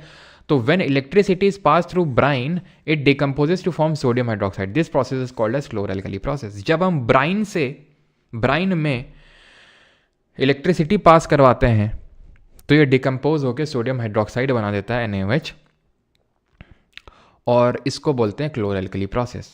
इसमें कहीं सॉल्ट बना नहीं है, यहाँ पर हमने सॉल्ट का इस्तेमाल करके कुछ बना रहे हैं, बेस बना रहे हैं, लेकिन ये आगे कई सारे सॉल्ट को बनाने में हमारी हेल्प करेगा। सर ब्राइन क्या होता है? ब्राइन ये होता है NaCl का एक्वस फॉर्म। NaCl को क्या बोलते हैं? Table salt, rock salt, common salt बोलते हैं कि नहीं बोलते हैं? ये मैं आपको पहले ही बता चुका हूँ, table salt, rock salt, common salt, इसको हम इसके इन नामों से जानते हैं, जिसको कि हम कैसे प्रोड्यूस करते हैं, कॉमर्शियल तरीके से प्रोडक्शन होता है कि जो समुद्र का पानी होता है उसको सुखा लेते हैं, क्योंकि समुद्र के पानी में नमक होता है, मतलब NaCl होता है, मैग्नीशियम क्लोराइड होता है, ये सब होते हैं, सबसे ज़्यादा NaCl होता है। लैबोरेटरी में तो NaOH और HCl की रिएक्शन करवा दोगे तो भी NaCl मिल जाएगा, लेकिन वो खाने के लिए इस्तेमाल नहीं किया जाता है। तो ये हमारा टेबल सॉल्ट होता है। अब अगर इसका तुम एक्वस फॉर्म ले लोगे, एक्वस मतलब पानी थोड़ा डाल दोगे, तो उसी को ब्राइन बोलते हैं। अब इसमें तुम इलेक्ट्रिसिटी पास कराओगे, यानी इसका इलेक्ट्रोलिसिस कराओगे। इलेक्ट्रोलिसिस कैसे होता है? एक कैथोड होता है, एक एनोड होता है। ये क्या होगा आपका? ये होगा एनोड, जो पॉजिटिव टर्मिनल है, और ऑफ द बैटरी, और नेगेटिव जो होता है वो हमारा कैथोड होता है। तो जो आपको हाइड्रोजन है और जो सोडियम हाइड्रोक्साइड है, ये दोनों तो मिलेंगे कहाँ पर? ये दोनों तो मिलेंगे आपको कैथोडे में, और ये जो Cl2 है क्लोरीन, ये मिलेगी आपको एनोडे में, ठीक है, एनोड में। क्लोरीन एनोड में और सोडियम हाइड्रोक्साइड और हाइड्रोजन जो आपको कैथोड में मिलेंगे। इसको बोलते हैं क्लोर एल्कली प्रोसेस। क्यों? क्योंकि ये जो होता है क्लोर है और ये जो है आपका एल्कली है, ठीक है। तो क्लोर एल्कली प्रोसेस, क्लियर हो गया? तो ये नाम जो है क्लोर एल्कली ऐसे ही नहीं आया है, क्लोरीन मिल रही है और एल्कली। अभी हमने देखा था water alkali, alkalis are those bases which dissolve in water. तो जो सोडियम हाइड्रोक्साइड है, it is an alkali because it dissolves in water. जैसे मैं ले लूँ मैग्नीशियम हाइड्रोक्साइड, जो एंटासिड पढ़ रहे थे, वो पानी में डिजॉल्व नहीं होता है सर, वो पानी में डिजॉल्व नहीं होता है। तो आप सोचेंगे कि सर पेट में हम जो खाते हैं एंटासिड के तौर पे, तो वो घुलता ही नहीं होगा। नहीं, घुल जाता है वो, क्योंकि पेट में हमारा बहुत ज़्यादा एसिड है ना, HCl एसिड रिलीज हुआ, तभी तो हमने उसको खाया है। तो उसको तोड़ देगा, न्यूट्रलाइज कर देगा उसको, ठीक है, एक दूसरे को। जैसे हम इनो खाते हैं, तो इनो क्या बेस है, तब कब खाते हैं? जब बहुत ज़्यादा एसिडिटी हो जाती है, ठीक है। तो ये एल्कली होता है, पानी में घुल जाता है तुरंत। समझिए आप क्लोर एल्कली प्रोसेस पूरी तरीके से। अब हम देखेंगे कि ब्लीचिंग पाउडर क्या होता है। तो अभी हमने देखा जो क्लोरीन गैस हमें मिली यहाँ से क्लोर एल्कली प्रोसेस से, उसकी रिएक्शन अगर हम स्लेक्ड लाइम से करवाएंगे, किससे? स्लेक्ड लाइम से, बुझे हुए चूने से, तो क्या मिलेगा? इसको बोलते हैं bleaching powder, also known as calcium oxychloride, और इसी को हम बोलते हैं कैल्शियम हाइपो मतलब एक, हाइपोक्लोराइड नहीं, क्लोराइड, ठीक है, क्लोराइड, हाइपोक्लोराइड। क्लोरीनेटेड लाइम बोलते हैं, produced by action of chlorine on dry slaked lime से प्रोड्यूस होता है। क्या यूजेस होते हैं? तो इसके यूजेस मल्टीपल होते हैं, जैसे कि इसको टेक्सटाइल इंडस्ट्री में यूज़ करते हैं, पेपर इंडस्ट्री में यूज़ करते हैं। क्यों यूज़ करते हैं? क्योंकि ये नाम ही है ब्लीचिंग पाउडर, ब्लीच कर देगा। अब लड़कियों को तो क्या ही बताना ब्लीच का मतलब, लड़कों तुम्हें एक्सप्लेन कर देता हूँ मैं बेटा, वैसे पता तो तुम में से कुछ लोगों को, लड़कों को भी होगा। ब्लीच का मतलब होता है कि कोई रंग को छुटाना, kind of.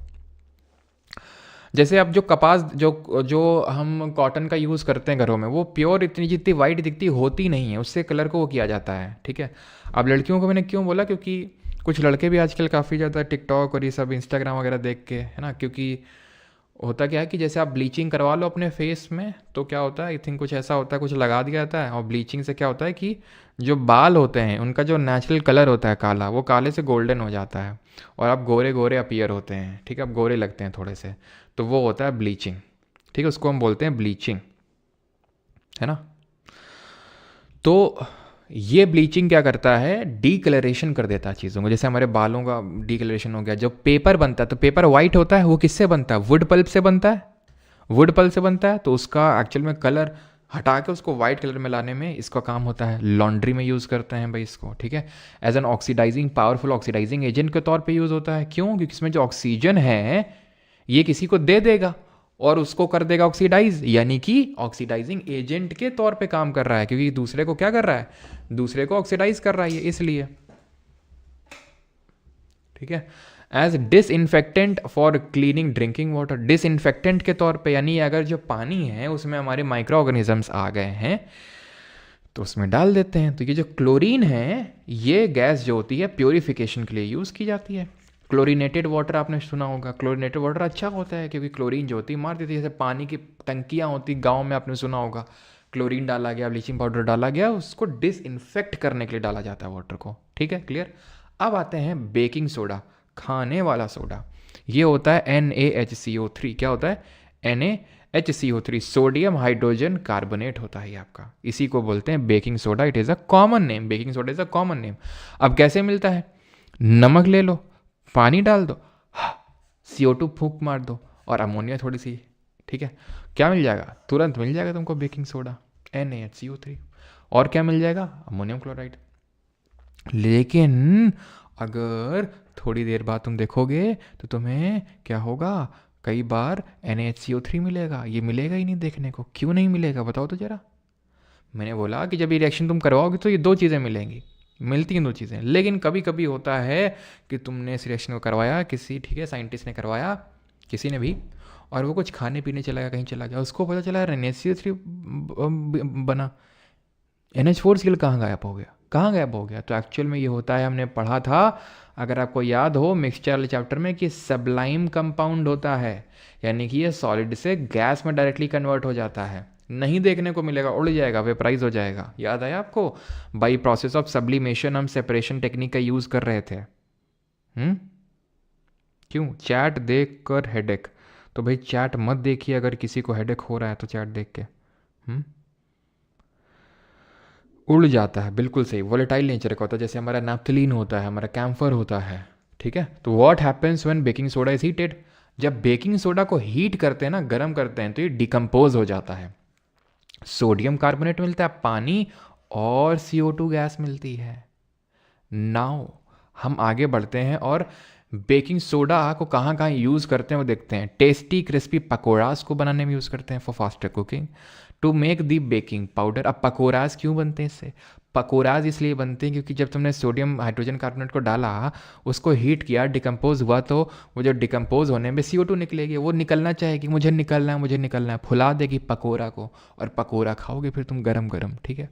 To make baking powder, baking powder क्या होता है, mixture of baking soda plus mild edible acid like tartaric acid. जैसे कि टार्ट्रिक एसिड किस में मिल रहा था, क्या ऑर्गेनिक सोर्स था, जरा बताइए जल्दी से टार्ट्रिक एसिड का।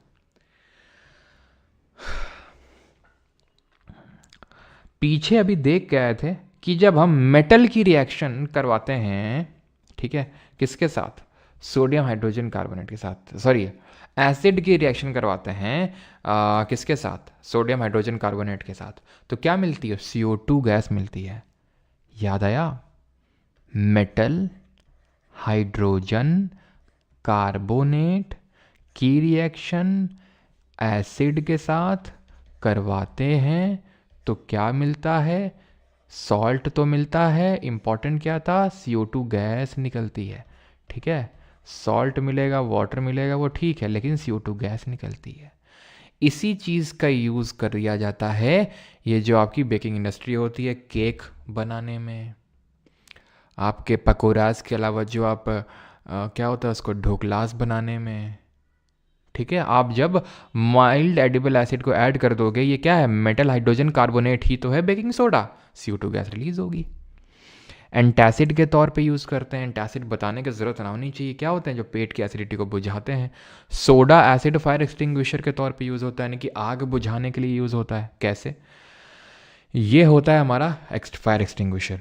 इसमें जो लिक्विड पड़ा हुआ है ये सोडियम हाइड्रोजन कार्बोनेट है, सोल्यूशन है, पूरा सोल्यूशन के फॉर्मेट में होता है।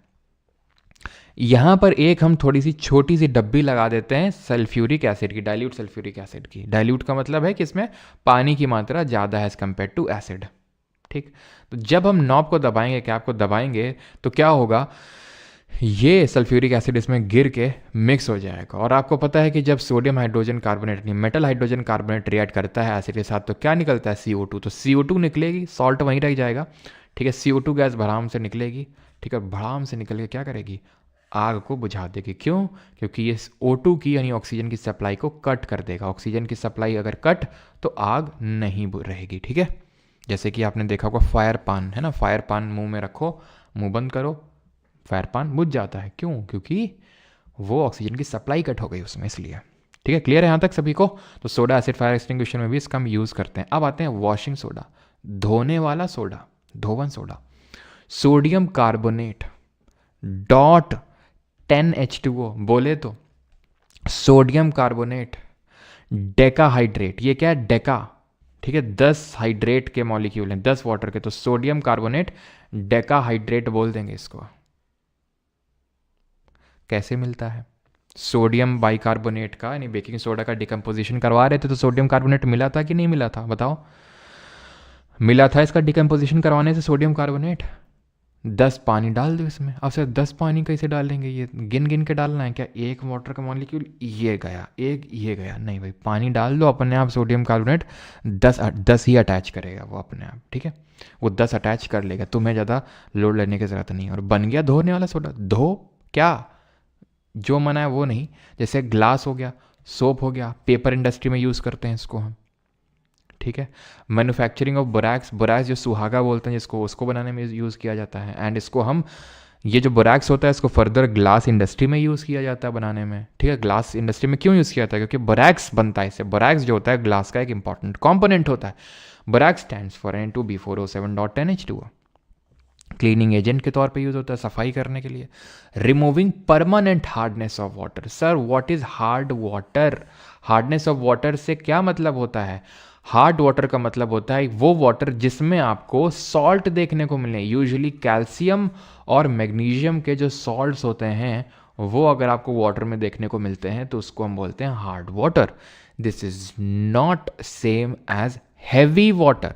हैवी वाटर होता है D2O। हैवी वाटर क्या होता है, हैवी वाटर होता है ड्यूटेरियम ऑक्साइड।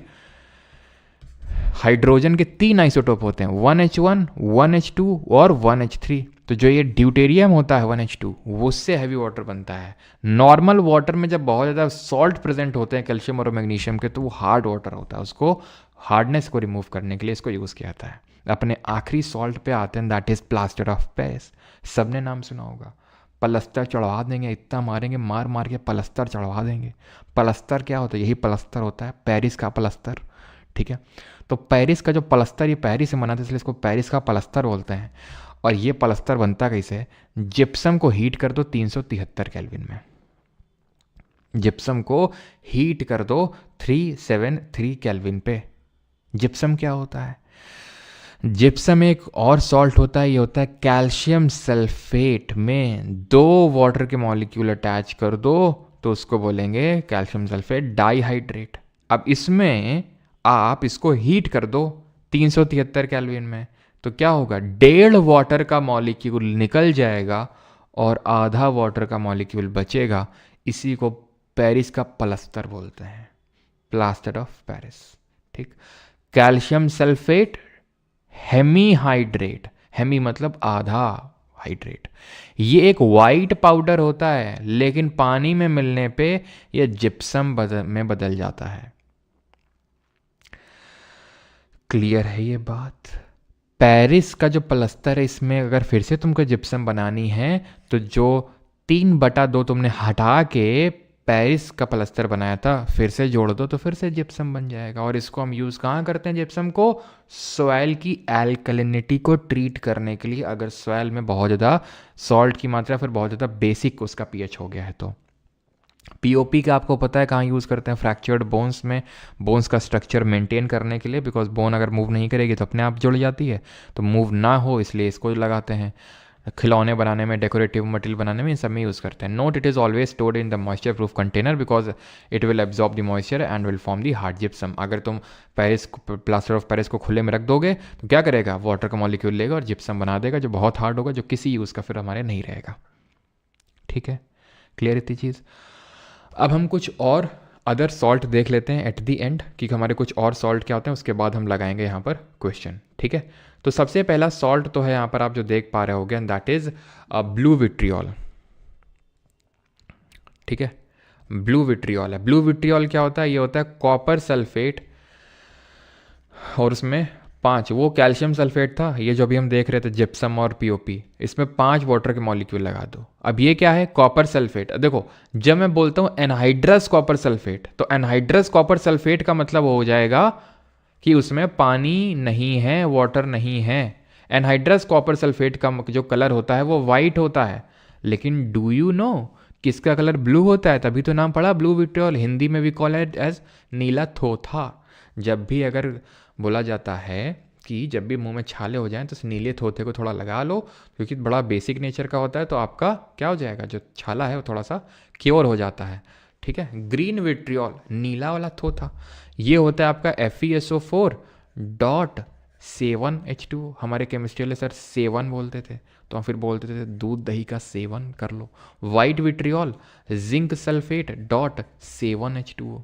ठीक है, मोहर से सॉल्ट क्या होता है? लेकिन उससे पहले एप्सम सॉल्ट लिखवा देते हैं आपको। एप्सम जी का सॉल्ट क्या होता है?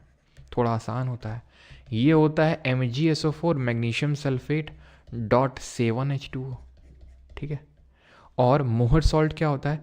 ये अमोनियम सॉल्ट होता है, NH4 का होल ट्वाइस FeSO4 का होल ट्वाइस .6H2O। ठीक है, ये होता है आपका, इसको बोलते हैं मोहर्स सॉल्ट। ठीक है, एलम क्या होता है? इसको हिंदी में बोलते हैं फिटकरी। ये होता है पोटेशियम एल्यूमिनियम सॉल्ट। ठीक है, एग्जैक्टली तो रट्टा मत मारो फॉर्मूले का, लेकिन ये पता होना चाहिए कितने वाटर के मॉलिक्यूल्स हैं। ठीक है, डायरेक्टली पूछ लेगा वाटर में कितने हैं, मतलब ब्लू विट्रियोल में कितने हैं, ग्रीन में कितने हैं, है ना, वाइट में कितने हैं, मोर सॉल्ट में कितने वाटर के मॉलिक्यूल हैं, एलम में कितने हैं, और ये किसके सॉल्ट होते हैं? पोटेशियम एल्यूमिनियम के, ये अमोनियम और आयरन का। क्लियर? ये हमारा एक चमचमाता हुआ कोर्स है प्यारे बच्चों। ठीक है, ये आप बैच एनरोल कर सकते हैं इतना प्राइस पे करके। 1 ईयर की वैलिडिटी, ये है लाइफ टाइम वैलिडिटी के लिए, और इसको आप परमार एकेडमी ऐप और वेबसाइट से एनरोल कर सकते हैं। किसी भी तरह की कोई समस्या के लिए एक व्हाट्सएप नंबर है, और आप एप्लीकेशन इंस्टॉल करके तुरंत चैट सेक्शन में जाइए यहाँ से, और अपने डाउट का, क्वेरी का आंसर पूछिए। तब तक हम एक काम करते हैं, दैट इज़ कि क्वेश्चन लगा लेते हैं। ठीक, पहला क्वेश्चन ये रहा आपकी स्क्रीन पे, दूधिया वाला।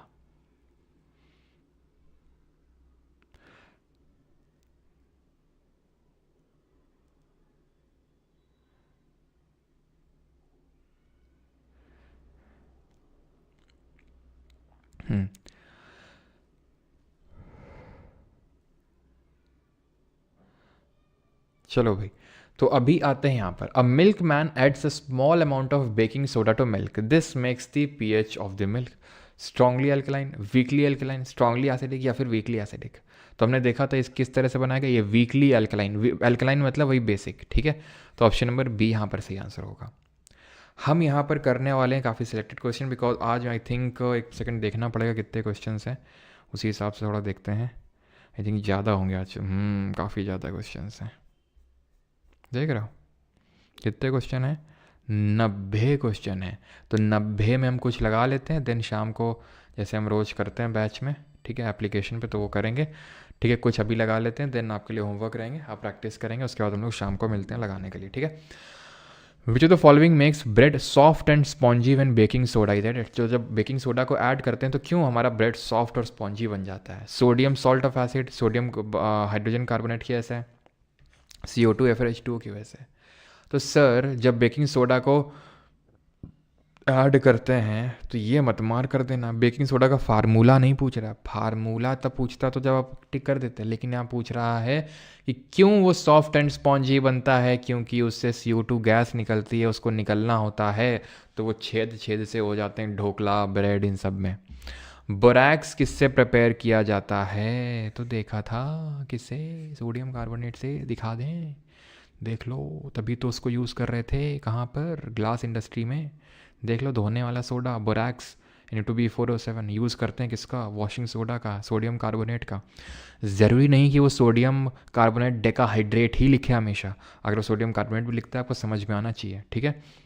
The gas generated on reacting zinc with dilute sulphuric acid is, तो जब जिंक की रिएक्शन करवाते हैं डाइल्यूट सल्फ्यूरिक एसिड के साथ तो क्या मिलता है, तो हमें मेटल प्लस एसिड, मैश, ठीक है, metal plus acid gives salt and hydrogen, तो ऑप्शन नंबर सी।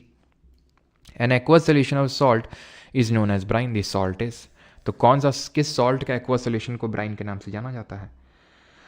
सीजल मेंस में इकोनॉमिक्स कहाँ से करूँ, श्वेता अग्रवाल जी, तो श्वेता जी इकोनॉमिक्स के लिए जो वन शॉट लिया था अभी 3-4 महीने पहले, सीजल टीयर 1 से पहले, उसको आप अच्छे से करके जाइए, मल्टीपल टाइम्स क्वेश्चन वहीं से आपका बनने वाला है, और जो अभी MTS के क्वेश्चंस करवाए थे वो वाला कर लीजिएगा, ठीक है।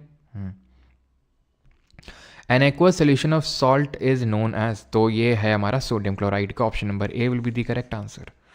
Sixth, which among the following are the main ingredients for manufacturing of glass, तो ग्लास की मैन्युफैक्चरिंग के लिए कौन से मेन इंग्रेडिएंट्स होते हैं, ऑप्शंस आपके सामने हैं, जल्दी से बताइए, अभी थोड़ी देर पहले मैंने बताया।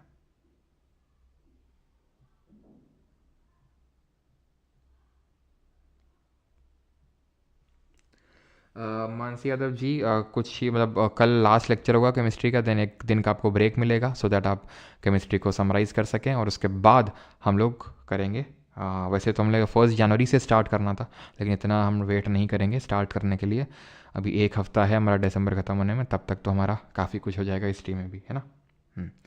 चलिए स्टार्ट करते हैं। और ये क्या हम पूछा था, ग्लास के मैन्युफैक्चर में, तो अभी देखा था बोरैक्स का तो यूज़ करते ही करते हैं, और बोरैक्स को बनाने में सोडियम कार्बोनेट का यूज़ करते हैं, तो ऑप्शन नंबर फर्स्ट यहाँ पर सही आंसर हो जाएगा, ठीक है, आपको सिर्फ यही आइडेंटिफाई करना था। Which of the following naturally occurring acid is found in abundance in tomato, ओ ऑक्सिलिक एसिड, एसिटिक एसिड किस में होता है, विनेगर में, और ध्यान रखिएगा सर एंड मैडम कि विनेगर में सिर्फ 5 to 8% एसिटिक एसिड होता है, ऐसा नहीं कि पूरा विनेगर सिरका एसिटिक एसिड से ही बनता है, एसिटिक एसिड अपने आप में एक वीक एसिड होता है। Citric acid citrus fruits like lemon में होता है। टार्ट्रिक एसिड जैसे कि आपका टैमरिंड, यानी कि जो इमली हो गई, टी से टार्ट्रिक, टी से टैमरिंड, जो आपके अंगूर खट्टे हैं, क्यों खट्टे हैं, क्योंकि टार्ट्रिक एसिड है। Which of the following is used in soda acid fire extinguishers, तो सोडा एसिड फायर एक्सटिंग्विशर में किसको यूज़ करते हैं, CDS 2021, NaCl, NaHCO3, CH कोहोल्ट toys, या फिर एसिटिक एसिड, तो यूज़ करते हैं सोडियम हाइड्रोजन कार्बोनेट यानी बेकिंग सोडा को। CDS 2021, which of the following sodium compound is use for softening hard water, तो किसको हम यूज़ करते हैं भाई, धो दो पानी को, धो दो यानी धोने वाले सोडे से, यानी वॉशिंग वाले सोडे से, ये तो बेकिंग खाने वाला है, इससे परमानेंट हार्डनेस ऑफ वाटर क्यों कम करेंगे, इससे तो पेट की एसिडिटी को बुझाएंगे, एंटासिड के तौर पर यूज़ करेंगे, बेकिंग पाउडर बनाएंगे फ्लफ़ी बनाने के लिए केक को, इससे हम आग बुझाएंगे, ठीक। विच of the following statements about universal indicator is और आर ट्रू, तो इनमें से कौन सा स्टेटमेंट सही है यूनिवर्सल इंडिकेटर के बारे में, ठीक है श्वेता जी। वो 15 मिनट तो रहेगा ही रहेगा, आप कर सकते हो आराम से, थोड़ा सा स्पीड इन अप करके। तो यहाँ पर देखिए यूनिवर्सल इंडिकेटर जो मैं आपको बता रहा था, ठीक है, वही pH की तरह ही होता है। जब इसका वैल्यू 1 होगा, ठीक है, जब इसका वैल्यू 1 होगा तो ये रेड कलर शो करेगा, थोड़ा सा और क्या होगा, थोड़ा सा हम क्या कर रहे हैं, और एसिडिक बना रहे हैं क्या ना, और कम एसिडिक हो रहा है, pH वैल्यू 2 पे, पिंक, ऑरेंज, ठीक है, ये थोड़ा सा dark yellow, light green, green, 7 पे ग्रीन, 7 पे ग्रीन, यानी न्यूट्रल पे भी ये कोई ना कोई कलर दिखाता है, 8 पे डार्क ग्रीन, ठीक है, फिर ये हल्का सा ब्लूइश टाइप में जाएगा, और डार्क ब्लू बन जाएगा 12 में, देन वॉयलेट, और देन 14 में पर्पल। तो हर एक पर्टिकुलर कलर पे क्या दिखाता है, हर एक पर्टिकुलर pH वैल्यू पे डिफरेंट कलर शो करता है, जो हमारा यूनिवर्सल इंडिकेटर होता है। तो it is a mixture of several indicator, ये लाइन लिखी हुई थी डायरेक्टली वहाँ से नोट से अपना। It shows different colours at different concentration of hydrogen ions, अभी मैंने आपको दिखाया। It helps to determine the strength of given acid and base in titration, बिल्कुल स्ट्रेंथ पता चलती है। अगर ऑब्वियस सी बात है 3 अगर किसी का pH वैल्यू है तो वो उसका स्ट्रेंथ ज़्यादा है एज़ कम्पेयर टू जिसका pH वैल्यू 5 है एज एन एसिड। तो यहाँ पर तीनों ऑप्शन आपके स्टेटमेंट सही है, 1, 2 एंड 3। ठीक है। हेलो सर, क्या दिल्ली पुलिस कांस्टेबल की जीके के लिए सफिशिएंट रहेगा क्या ये बैच? Please reply. बिल्कुल सफिशिएंट रहेगा हैप्पी जी, कोई दिक्कत वाली बात नहीं है, ठीक है। Which of the following acid is secreted by leaves of nettle that causes painful sting? तो पेनफुल स्टिंग क्यों होते हैं, कौन सा यहाँ पर एसिड सेक्रेट होता है? तो फॉर्मिक एसिड, वो तो ऑप्शन में है ही नहीं, लेकिन मेथनोइक तो है ना, जो कि वही होता है, मेथनोइक बोलो चाहे फॉर्मिक एसिड बोलो आप, ठीक। Now consider the following statement which are correct. All the bases are alkali, सारे बेसेज ही एल्कली होते हैं। All alkali dissolve in water, तो all bases are not alkali because all bases do not dissolve in water. Those bases who dissolve in water are called as alkalis. All alkalis dissolve in water. Yes, तभी तो वो alkali कहलाए, क्योंकि वो पानी में घुल गए थे इसलिए। Alkali are soapy to touch, bitter in taste and corrosive in nature। ये सारा कुछ भी बाहर नहीं है नोट से, not even a single thing. Which of the following living organism give litmus? बताओ लिटमस पेपर कौन देता है और इसका नेचुरल कलर क्या होता है, किस कलर की डाई होती है ये? बेटा योगी पाटिल सुधर जाओ, थोड़ा संभल जाओ, नहीं तो फालतू में भी टाइम आउट कर दूंगा तो फिर बोलोगे सर कमेंट नहीं करने दे रहे हैं। ऐसे तुम्हारे तरह एक और स्टूडेंट थे, वो दूसरी आईडी से भी वीडियो देख रहे होंगे, ठीक है, उन्होंने भी कुछ रिकॉर्डेड वीडियो में ऐसा कमेंट डाला था जिसकी वजह से अब ब्लॉक किया उनको, फिर दोबारा आए, फिर ब्लॉक किया, फिर दोबारा आएंगे, फिर ब्लॉक करेंगे, क्योंकि एक लिमिट तक ही कुछ हम कमेंट्स को थोड़ा सा सहते हैं, ठीक है, उसके बाद फिर सहन शक्ति हमारी चली जाती है, बियरिंग कैपेसिटी चली जाती है, ठीक है। हम बोलेंगे नहीं, वो तुम्हें बता दिया हमने, ठीक है, बार बार हम इस चीज़ का बखान नहीं करेंगे। प्रोटोजोआ, वायरस, लाइचेन या फिर सैक्रोमाइसिस, तो ये होता है हमारे लाइचेन या फिर लाइकेन, ठीक है। लाइकेन से बनता है, एल से लिटमस और एल से लाइकेन। ये हमारा जो होता है पर्पल कलर का डाई होता है ये। अगला 14th, milk of magnesia is used when, milk of magnesia is used when people suffer from indigestion of food, it is a. तो मिल्क ऑफ मैग्नीशिया क्या होता है? Strong base, mild base, strong acid और mild acid. तो हमने देखा था strong base डालोगे तो पेट का माहौल बेसिक हो जाएगा, वो हमें चाहिए ही नहीं, हमें तो एसिडिक चाहिए, हम तो फिर बेस क्यों डाल रहे हैं? क्योंकि पेट में ज़्यादा ही एसिड हो गया इसलिए, ठीक है, माइल्ड बेस। सफ़र नेहा जी 6:30 या फिर 6:15 पे स्टार्ट होता है ना। चलिए अगला है, that is what is the chemical composition of a soda acid type fire extinguisher? तो केमिकल कॉम्पोजिशन क्या होता है, किससे मिलके बना होता है, बताइए जल्दी से। यस, दिव्य शक्ति सही है। जो लाइचेन या फिर लाइकेन होता है, एक नेचुरल इंडिकेटर के तौर पे भी एक्ट करता है। वो जब हमारा क्लाइमेट चेंज होता है, पोल्यूशन में वो अपना वो अपने कलर को चेंज कर लेता है।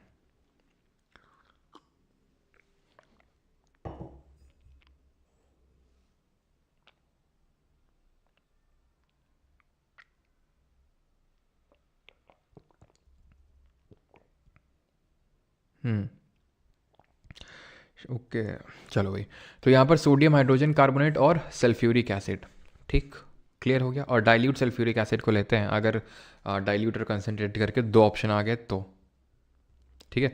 तो ये सोडियम हाइड्रोजन कार्बोनेट नहीं, बेकिंग सोडा और सल्फ्यूरिक एसिड डाइल्यूट। चलो 4-5 और क्वेश्चन करते हैं। Consider the following statement while diluting the concentrated nitric acid solution, जब डाइल्यूट कर रहे होंगे तो क्या क्या होगा? Preeti Arad ji, yes Parmar 3.0 I think open expire हो गया अभी। चलो, तो यहाँ पर water must be added slowly to concentrated acid, no never add water, add acid must be added slowly to water, तीसरा सही होगा, दूसरा गलत होगा, ये गया ये गया ये गया, खत्म। Concentration of hydronium ions volume पर वॉल्यूम इंक्रीज ना ही होगा, डिक्रीज होगा, क्योंकि आप एसिड में बहुत भयंकर हाइड्रोनियम आयन कंसंट्रेशन है, आप पानी में डाल रहे हो तो हाइड्रोनियम आयन जो है वो डाइल्यूट हो रहे हैं, मतलब पर वॉल्यूम जो है वो कंसंट्रेशन, उस पानी में हाइड्रोनियम आयन का कंसंट्रेशन बढ़ने लगेगा जिसमें आप डाल रहे हो एसिड को, लेकिन पर वॉल्यूम जो भी हाइड्रोनियम आयन का कंसंट्रेशन एसिड में था वो कम होने लगेगा, डिक्रीज होने लगेगा, ठीक है। अगला करिए, that is this, which of the following is the correct order of the pH for the given substances? iOS का कुछ कीजिए। रूड किलर जी, जो भी मैंने आपको बताया था कि किस तरह से आप क्वेरी भेज सकते हैं ऐप के अंदर और व्हाट्सएप पे, वहाँ पर कहीं आप भेज दीजिएगा उस चीज़ को तो वो सही हो जाएगा, ठीक है।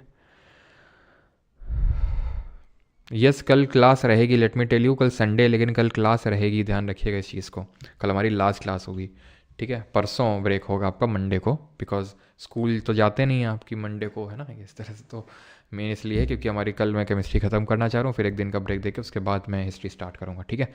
तो आपको पता है कि सबसे ज़्यादातर मिल्क ऑफ मैग्नीशिया का होगा बिकॉज इसका पीएच वैल्यू 10 होता है, ठीक है। ब्लड का कितना बढ़ाए थे, 7.4 होता है।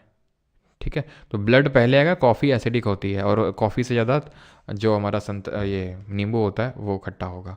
नॉट करेक्ट, इनमें से कौन सा सही नहीं है। Hydrochloric acid is present in the gastric juice secrete by the stomach, तो क्या ये आपका गैस्ट्रिक जूस जो स्टमक से सेक्रेट होता है उसमें प्रेजेंट होता है? Yes. Acetic acid is the main constituent of vinegar, yes. Oxalic acid is found in tamarind paste, no. Tamarind मतलब इमली, इमली में कौन सा होता है, इमली में टार्टरिक एसिड होता है, ऑक्जेलिक तो होता है टोमेटो में। और ऑरेंज में ध्यान रखना है एस्कॉर्बिक एसिड, एस्कॉर्बिक एसिड किसका नाम होता है, विटामिन सी का नाम होता है। 19th क्वेश्चन करिए। ठीक है, यहाँ पर ट्रेड नाम लिखा हुआ है और केमिकल नेम लिखा हुआ है, जल्दी से। ब्लीचिंग पाउडर क्या होता है, CaOCl2, कैल्शियम ऑक्सीक्लोराइड या कैल्शियम हाइपोक्लोराइड। इसको कहाँ यूज़ करते हैं, ब्लीचिंग में यूज़ करते हैं, पेपर इंडस्ट्री में वुड पल्प को वो करने के लिए, ब्लीच करने के लिए। लिनन इंडस्ट्री, लिनन इंडस्ट्री क्या होती है, जो कपड़ा होता है ना, जो एक तरह का मतलब कपड़ा होता है ये, तो उसको ब्लीच करने के लिए यूज़ करते हैं। और हम है ना लड़कियां वगैरह यूज़ करती हैं ब्लीच, मतलब लड़कियां सभी यूज़ करते हैं आजकल तो, शादी के पहले दूल्हे का कायदे से ब्लीचिंग होता है, ब्लीचिंग पाउडर। ठीक है, तो यहाँ पर क्या होगा, कैल्शियम ऑक्सीक्लोराइड 3, और पावरफुल ऑक्सीडाइजिंग एजेंट होता है, वाटर को प्योरीफाई करने के लिए यूज़ किया जाता है as a disinfectant agent. Baking soda, खाने वाला सोडा आपका 1 हो जाएगा, वॉशिंग सोडा 10 वाटर के मॉलिक्यूल के साथ सोडियम कार्बोनेट हो जाएगा, प्लास्टर ऑफ पेरिस आधा वाटर का मॉलिक्यूल के साथ, 3124, that is option number A. 20th, which of the following is used in bleaching of paper, तो ब्लीचिंग ऑफ पेपर में हम किसका यूज़ कर लेंगे, क्लोराइड का यूज़ कर लेंगे। ठीक है। When electricity is pass through brine, तो जब ब्राइन से इलेक्ट्रिसिटी डालेंगे तो क्या होगा, इसी को, ये कौन सा प्रोसेस है आपका, यही है आपका क्लोर एल्कली प्रोसेस, जहाँ पर हम क्या कर रहे थे, एक्वस NaCl ले रहे थे जिसको ब्राइन बोल रहे थे, इसे इलेक्ट्रिसिटी पास करवा रहे थे, क्या मिल रहा था, एल्कली, क्लोर यानी क्लोरीन, और H2, ये दोनों मिल रहे थे कैथोड में, ये मिल रहा था एनोड में। तो electricity is pass through brine, it produces sodium hydroxide, option number B. Which of the following compound is present in antacid, tablets और medicine which are use to cure indigestion and acidity in stomach, तो indigestion और acidity को treat करने के लिए किसका use करते हैं, सोडियम हाइड्रोक्साइड होता है उसमें, पोटेशियम हाइड्रोक्साइड होता है, लिथियम हाइड्रोक्साइड होता है, फिर एल्यूमिनियम हाइड्रोक्साइड, तो इसमें होता है एल्यूमिनियम हाइड्रोक्साइड। देखा था हम लोगों ने, एल्यूमिनियम हाइड्रोक्साइड होता है माइल्ड, ये आपका बेस होता है। सोडियम हाइड्रोक्साइड तो बहुत स्ट्रॉन्ग बेस होता है, बहुत स्ट्रॉन्ग बेस होता है। स्ट्रॉन्ग बेस को तो हम एंटासिड के तौर पे यूज़ नहीं कर सकते ना, वीक बेस को करेंगे। ठीक है, तो ये आपका वीक बेस होता है एल्यूमिनियम हाइड्रोक्साइड। वॉशिंग सोडा का केमिकल फार्मूला क्या होता है, ये तो बेकिंग सोडा होता है, ये आपका एग्जैक्टली ठीक है, जिसमें 10 वाटर के मॉलिक्यूल अटैच होते हैं। CSF असिस्टेंट कमांडेंट 2024, बधाई हो, आप असिस्टेंट कमांडेंट बन गए। A solution has a pH value of 13, the solution में बी कॉल्ड एज, तो क्या होगा, ये होगा आपका एक स्ट्रॉन्ग बेस, क्योंकि pH वैल्यू जो है 14 तक ही जाती है, और 13 ये वैल्यू यानी कि बहुत भयंकर और स्ट्रॉन्ग बेस है ये। ठीक है। NaCl is not used as a raw material for preparation of which of the following compound, NaCl को एज अ रॉ मटेरियल हम किसके प्रिपरेशन में यूज़ नहीं करते हैं, bleaching powder, baking soda, plaster of Paris या फिर washing soda. Sir SSC question कराइए भैया, क्वेश्चन तो क्वेश्चन होए, चाहे SSC का हो चाहे मतलब NDA CDS का हो, है ना। तो अभी जो हमने पढ़ा ऐसा कुछ अलग तो लग नहीं रहा आपको, सब वही कॉमन ही क्वेश्चन है, ये SSC के भी करेंगे। ठीक है, या चलो SSC के 4-5 पहले इसका आंसर बता देते हैं। तो भाई प्लास्टर ऑफ जो पेरिस होता है ये आपका कैल्शियम सल्फेट होता है, कहीं पे Na और Cl कहीं है, ब्लीचिंग पाउडर में तो Cl है, CaOCl2, क्लोरीन है, तो क्लोरीन जो क्लोरोएल्कली प्रोसेस से मिलता है, जब इसका एक्वस फॉर्म लेते हैं, क्लोरोएल्कली प्रोसेस करवाते हैं तो क्लोरीन मिलती है, और जब स्लेग्ड लाइम की रिएक्शन क्लोरीन से करवाते हैं तो ब्लीचिंग पाउडर मिलता है। Baking soda, sodium hydrogen carbonate, बिल्कुल वैसे ही हम कर रहे थे। ठीक है, NaCl ले रहे थे, NH3 ले रहे थे, CO2 ले रहे थे, H2O डाल रहे थे, तो हमें ये मिल रहा था और अमोनियम क्लोराइड मिल रहा था, और NO2 CO3 तो बनता ही बेकिंग सोडा से है। ठीक है, चलो, तो ये कुछ क्वेश्चन थे, ये सब हैं आपके 40 तक होंगे आई थिंक, क्या, हाँ 40 तक हैं।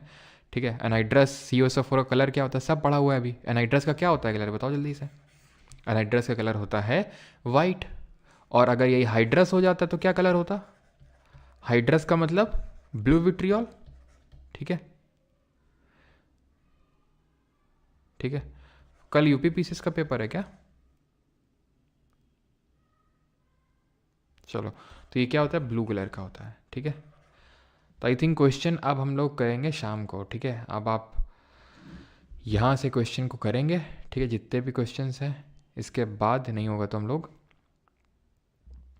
ठीक है, इसके बाद हम लोग करेंगे कब, कब करेंगे, कब करेंगे, तो अभी कर लें क्या, अभी कर लें क्या इनको ख़त्म। सर फिज़िक्स करवा देना, फिज़िक्स नहीं यार, हिस्ट्री होगी अभी, ठीक है।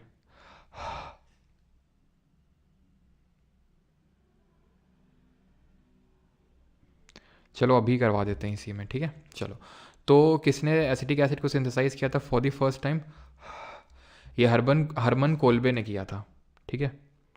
हर्बन वोलर ने यूरिया को सिंथेसाइज किया था, ठीक है। वोलर ने, फ्रेडरिक वोलर ने, जो आपका अमोनिया है, ठीक है, अमोनिया उसको सिंथेसाइज किया था। ये चीज़ आप ध्यान रखिएंगे, ठीक है।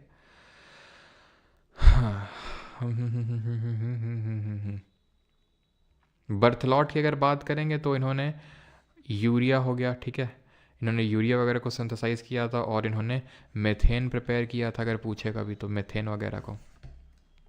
आगे बढ़ते हैं, किस में कौन सा एसिड होता है, कार्बोनिक, लॉरिक, ब्यूटाइरिक, ये आपका CgL Tier 2 जो पिछला वाला हुआ था उसमें पूछा गया था क्वेश्चन।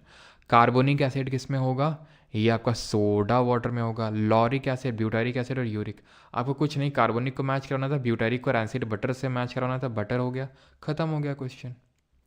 A का 3 C का 2, A का 3 C का 2, खत्म। किसी में दिख रहा है, खत्म। B का 4 यानी कोकोनट का जो मिल्क होता है उसमें लॉरिक एसिड होता है, और यूरिक एसिड जो होता है आपका मस्टर्ड ऑयल में होता है। मस्टर्ड ऑयल, मस्टर्ड किस तरह की क्रॉप होती है बताएंगे। Which potassium salt is a mineral supplement use to treat और prevent low levels of potassium in the blood. तो हम एक सेकेंड रुकेंगे, ठीक है। लो लेवल्स, तो भाई हमें पता है कि लो लेवल्स ऑफ पोटेशियम जब होते हैं तो हम पोटेशियम नाइट्रेट, ये नाइट्रेट तो एक्सप्लोजिव के तौर पे यूज़ किया जाएगा, ठीक है। पोटेशियम आयोडाइड का यूज़ करते हैं, option number B will be the correct answer. Acid और बेस की रिएक्शन को क्या बोलते हैं, इसको बोलते हैं उदासीकरण, यानी कि न्यूट्रलाइजेशन रिएक्शन। कैसी होती है, एंडोथर्मिक होती है, एक्सोथर्मिक एसिड होती है, ठीक है। विच acid destroys the bacteria that enter the stomach, तो एसिड जो हमारे स्टमक में एंटर करते हैं उनको कौन डिस्ट्रॉय करता है, तो न्यूट्रलाइजेशन रिएक्शन होती है हमारी एक्सोथर्मिक, ठीक। और hydrochloric acid that is muriatic acid क्या करता है, वो उसको न्यूट्रलाइज कर देता है। टोमेटो में, टमाटर में कौन सा एसिड प्रेजेंट होता है, कार्बनिक तो हमने देखा था सोडा वाटर में होता है। एसिटिक एसिड, ऑक्जेलिक, टार्टरिक, तो ये हो जाएगा आपका ऑक्जेलिक, ये विनेगर में होता है, ये टैमरिंड और ग्रेप्स में होता है। मैलिक एसिड किस में बताया था, एप्पल और बनाना में आपको बताया था, तो वो भी ध्यान रखेंगे क्योंकि वो भी कभी कभी पूछ लेता है, ठीक है। तो which of the following is used as an antacid to neutralise stomach acidity, तो किसको यूज़ करते हैं स्टोमक एसिडिटी को न्यूट्रलाइज करने के लिए, मैग्नीशियम हाइड्रोक्साइड, जिसको कि मिल्क ऑफ मैग्नीशिया बोल रहे थे, ठीक है, मिल्क ऑफ मैग्नीशिया बोल रहे थे हम। 48, when the litmus solution is neither acidic nor basic its colour is, जब लिटमस ना तो एसिडिक होता है ना तो बेसिक होता है तो उसका क्या कलर होता है, ओरिजिनल कलर होता है उसका, वो एक तरह की पर्पल डाई होती है ना, सारा कुछ पढ़ा हुआ है।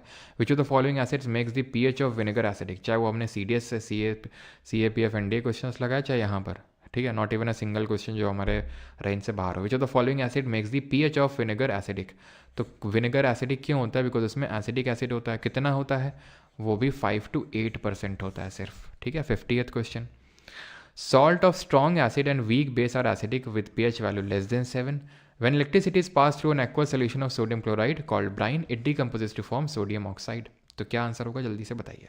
बहुत आसान सा क्वेश्चन है, पहला वाला तो आप तुरंत कर देंगे कि भाई स्ट्रॉन्ग एसिड है, वीक बेस है, तो एसिड डोमिनेटिंग होगा, तो pH value less than 7 acidic salt होगा। लेकिन जब हम ब्राइन से करवाएंगे तो उसको हम क्लोर एल्कली प्रोसेस बोलते हैं, क्योंकि उसमें एल्कली सोडियम हाइड्रोक्साइड मिलता है, ना कि सोडियम ऑक्साइड, तो सोडियम हाइड्रोक्साइड मिलता है, ठीक है। तो only 1। Which of the following bases is found in lime water, तो लाइम वाटर में कौन सा बेस मिलता है, COH का whole twice calcium hydroxide. Which of the following pollutant is responsible for the acidification of oceans, जो हमारे ocean acidification होता है क्यों होता है वो, मतलब विच ऑफ द फॉलोइंग पोल्यूटेंट तो यार इसमें कोई नहीं है, मरीन एल्गे को हम बोल सकते हैं, ठीक है, जिसकी वजह से ओशन एसिडिफिकेशन होता है। ओशन एसिडिफिकेशन होता है जब कार्बन डाइऑक्साइड की मात्रा बहुत ज़्यादा बढ़ जाती है, एनवायरमेंट इकोलॉजी में पढ़ेंगे हम, ठीक है। अगला है नॉट यूज, इनमें से किसका इस्तेमाल नहीं करते हैं बेकिंग सोडा बनाने के लिए, ठीक है। भैया सोरेंसन जी ABC वो बताए तो थे, सो रहे थे क्या आप उस समय, सोरेंसन जी ने pH स्केल दिया था, है ना। चलो, तो not use to prepare baking soda. तो हम क्या करते हैं, हम करते हैं भैया NaCl में H2O डालते हैं, NH3 डालते हैं, ठीक है, NH3 डालते हैं, CO2 डालते हैं, और तब हमें मिलता है क्या, सोडियम हाइड्रोजन कार्बोनेट। और जब सोडियम हाइड्रोजन कार्बोनेट को क्या करवाते हैं, सोडियम हाइड्रोजन कार्बोनेट मिलता है और अमोनियम क्लोराइड मिलता है। जब इसका डिकम्पोजिशन करवाते हैं तो क्या मिलता है, ये सोडियम कार्बोनेट मिलता है, ठीक है, और CO2 गैस निकलती है। The iodine value of oil and fat is, ठीक है, अमोनिया अमोनिया अमोनिया, बिल्कुल अमोनिया नहीं होगा भैया, अमोनिया तो था ना, अमोनिया तो था। चलो भाई अगला क्वेश्चन करो। Iodine value of oil and fat indicates, क्या इंडिकेट करता है आयोडीन वैल्यू? ऑप्शन फर्स्ट है आपका number of carbons present, degree of unsaturation, number of iodine atom present, degree of saturation. तो आप देख सकते हैं दोनों क्या है, ये दोनों हैं आपके सिमिलर और कंट्रास्टिंग ऑप्शन, सैचुरेशन अनसैचुरेशन। तो किसी एक का तो डिग्री बता रहा होगा, ये डिग्री ऑफ अनसैचुरेशन बताता है, ठीक है, ऑप्शन नंबर डी, क्योंकि अनसैचुरेटेड फैट्स होते हैं ये। हम कल वाले लेक्चर में इस चीज़ को भी देखेंगे। कल का भी लेक्चर सर प्लीज़ मिस मत करिएगा, आपके 3 चैप्टर सबसे इंपॉर्टेंट होते हैं, periodic table, acid base and salt और कार्बोनेट्स कंपाउंड, ठीक है, ये मिस मत करिएगा। Select the synthetic indicator from the among the given options. Litmus lichen से मिलता है, लाइकन से डिराइव होता है, तो नेचुरल इंडिकेटर है, नेचुरल है। मिथाइल ऑरेंज, फेनोप्थिलीन, ये आपके सिंथेटिक है। When a large amount of carbon dioxide dissolves in a water body, the water becomes acidic, जो ऐसे ओसिन एसिडिफिकेशन बोलते हैं उसको, because of the formation of which acid. तो कौन सा एसिड बनता है, ये बनता है आपका कार्बोक्सिलिक एसिड, ठीक है, कार्बोलिक नहीं, कार्बोनिक नहीं, कार्बामिक नहीं, कार्बोक्सिलिक एसिड। 57 इनमें से कौन सा गलत है? इवेपोरेशन कैसे ठंडक होती है, बिल्कुल जैसे ने बताया, तो थिनर डालो अपने हाथ में और एकदम से उड़ेगा, इवेपोरेट होगा। क्यों इवेपोरेट होगा? बिकॉज उसने आपकी हाथ की हथेली की पाम की एनर्जी को लेके वो क्या कर गया, लिक्विड से गैस में कन्वर्ट हो गया। सही है। Both boiling and evaporation of bulk phenomena, no, they are a surface phenomena. अब बल्क और सरफेस फिनोमिना क्या होते हैं? तो बल्क फिनोमिना वो होता है जो एकदम से एक साथ हो जाए, सरफेस फिनोमिना वो होता है जो धीरे धीरे हो। जैसे कि आजकल सर्दियों का समय चल रहा है, तो पानी की रॉड डालते हो या फिर गैस में गर्म करते हो, चूल्हे में गर्म करते हो, तो पानी एकदम से तो सारा गर्म हो नहीं जाता है ना। तुम देखते हो कि ये तुमने रॉड डाली, थोड़ी देर बाद नहाने आए, नहाया, पानी वानी डाला तुमने, आहा ठीक है, मज़ा आया, ठीक है, और फिर पता चला कि नीचे तो पूरा ठंडा पानी है, और तो उस समय जो तुम्हें रिग्रेट होता है ये गलती मैं कैसे कर सकता हूँ, तो फिर तुम्हें नीचे ठंडे पानी से नहाना पड़ जाता है। तो यहाँ से तुम याद रखो कि सरफेस फिनोमिना है, यानी कि सरफेस बाई सरफेस बॉइलिंग होती है और इवेपोरेशन भी होता है, ठीक है। तो दोनों क्या होते हैं, ये आपका इनकरेक्ट पूछा है, तो दोनों ही आपके सरफेस फिनोमिना होते हैं, ठीक है। चलो आगे बढ़ते हैं। व्हेन द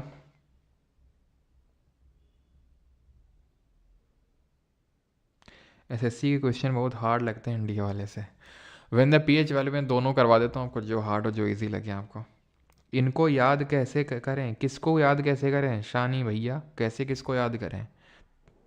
थोड़ा बहुत तो याद करना पड़ेगा ना, ऐसा तो है नहीं कि ऐसा तो है नहीं कि लेक्चर में से अब सब अंदर चला जाएगा दिमाग में। When the pH value of soil is more than 7.5 they are considered to be alkaline soil. 59th what is the primary acid found in citrus fruit like oranges lemon. सब आसान तो हैं, कौन से ऐसी कौन से टफ हैं, इक्का दुक्का बीच में हो गया तो ठीक है। तो ऑरेंजेस और लेमन्स में आपका कौन सा होगा, एसिटिक एसिड होगा, ठीक है। ऑरेंजेस में एस्कॉर्बिक एसिड भी होता है, ऐसा नहीं कि सिर्फ एक ही एसिड होता है किसी पर्टिकुलर चीज़ में, मल्टीपल एसिड होते हैं, ठीक है।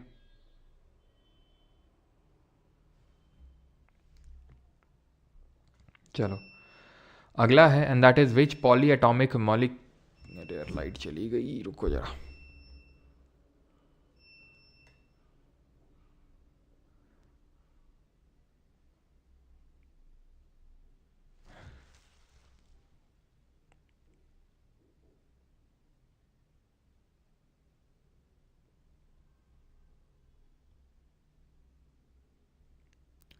चलो, तो which polyatomic ionic compound is white crystalline powder used in fire extinguisher and to neutralise acid, क्या चीज़ 57 बी भी सही होगा, मतलब सी, एक सेकेंड,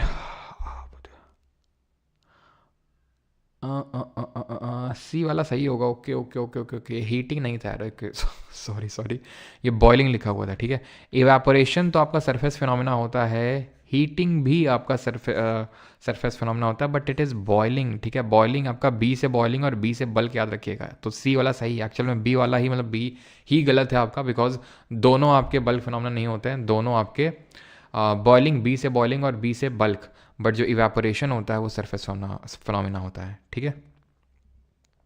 क्लियर है?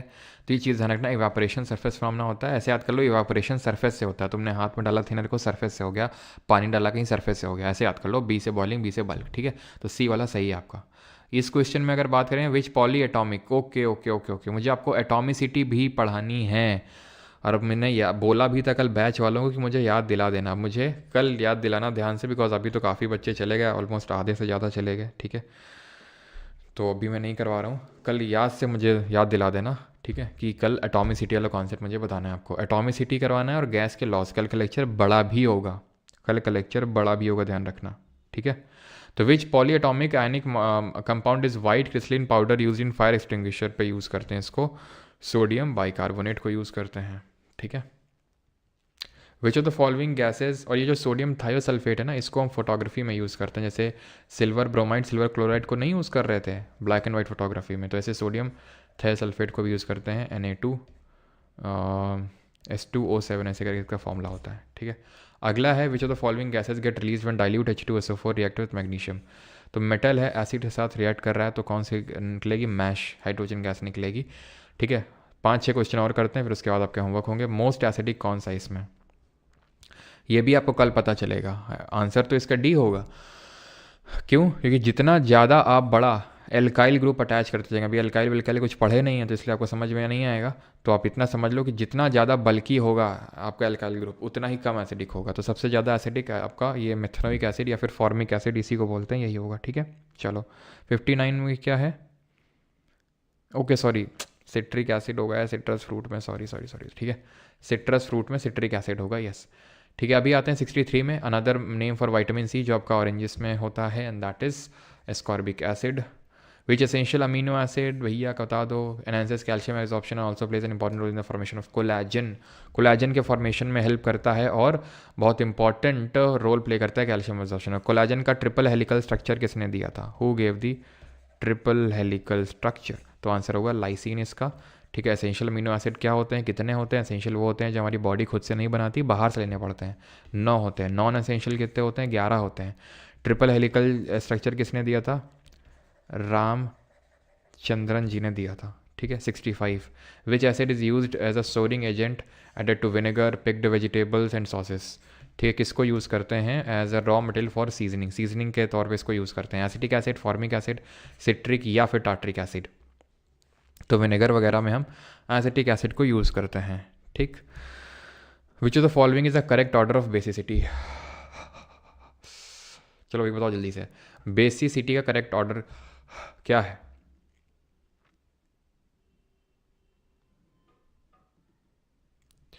तो भैया देखो ये हमारे कहाँ के हैं, ये हैं हेलिना, एल्कली ग्रुप, एल्कली मेटल्स हैं, ठीक है। हेलिना कब्र से फरार, अब हमें भी पता है, ठीक है, कब्र से फरार की जो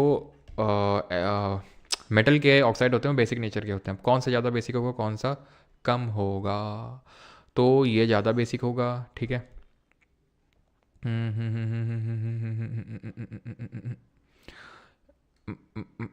KOH ज़्यादा होगा, ठीक है।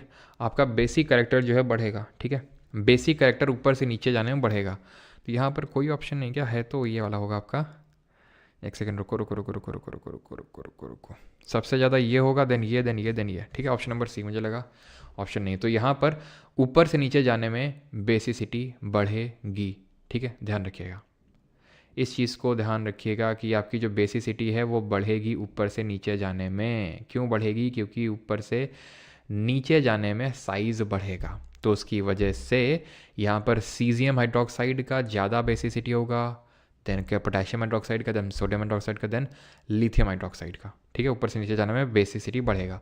What are the bases that are soluble in water called as, तो जो सल्यूट मतलब घुल जाते हैं बेसिस उनको एल्कली बोलते हैं। Which of the following is incorrect about cooking of food, तो इनमें से कौन सा गलत है, it makes it easier to digest, yes. Results in the loss of certain nutrient, yes. Vitamin C destroy हो जाता है, येस।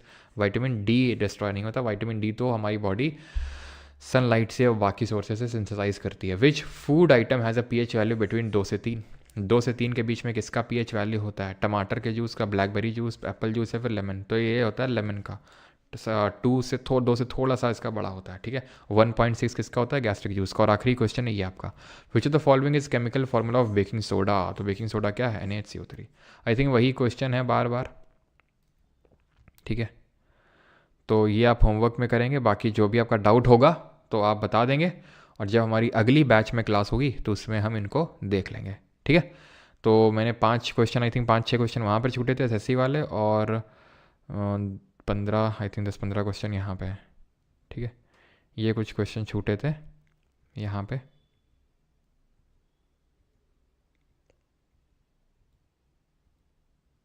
ये भी अब कर लेंगे कितना क्या पीएच वैल्यू है।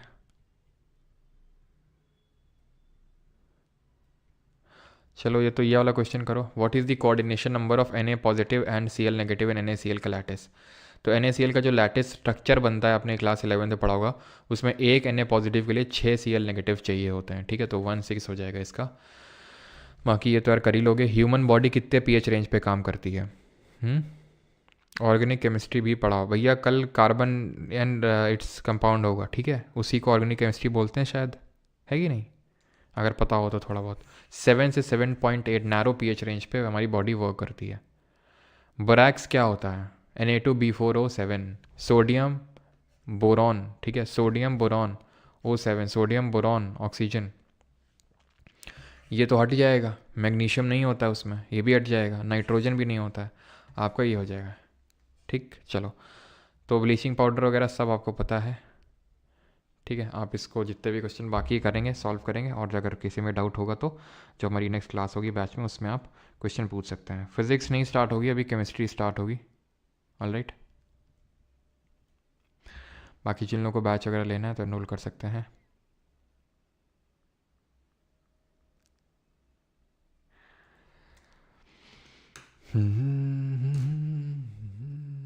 चलो भाई, हाँ बारिश वारिश आज हो रही है, कोलकाता में बारिश हो रही है नहीं, और शायद यहाँ पर भी हो रही है, क्या बोलते हैं, वेस्ट बंगाल में और उड़ीसा में। अब नहीं प्रभु सर, बस बस।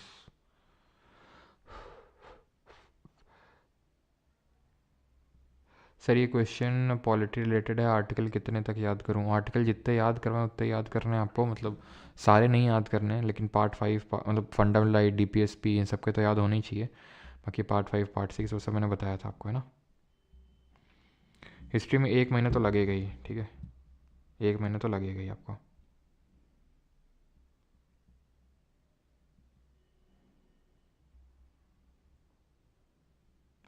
अच्छा, कल एग्ज़ाम है UPPCS का, देखते हैं, ठीक है। चलिए भाई, थैंक यू सभी को, धन्यवाद, thank you thank you thank you.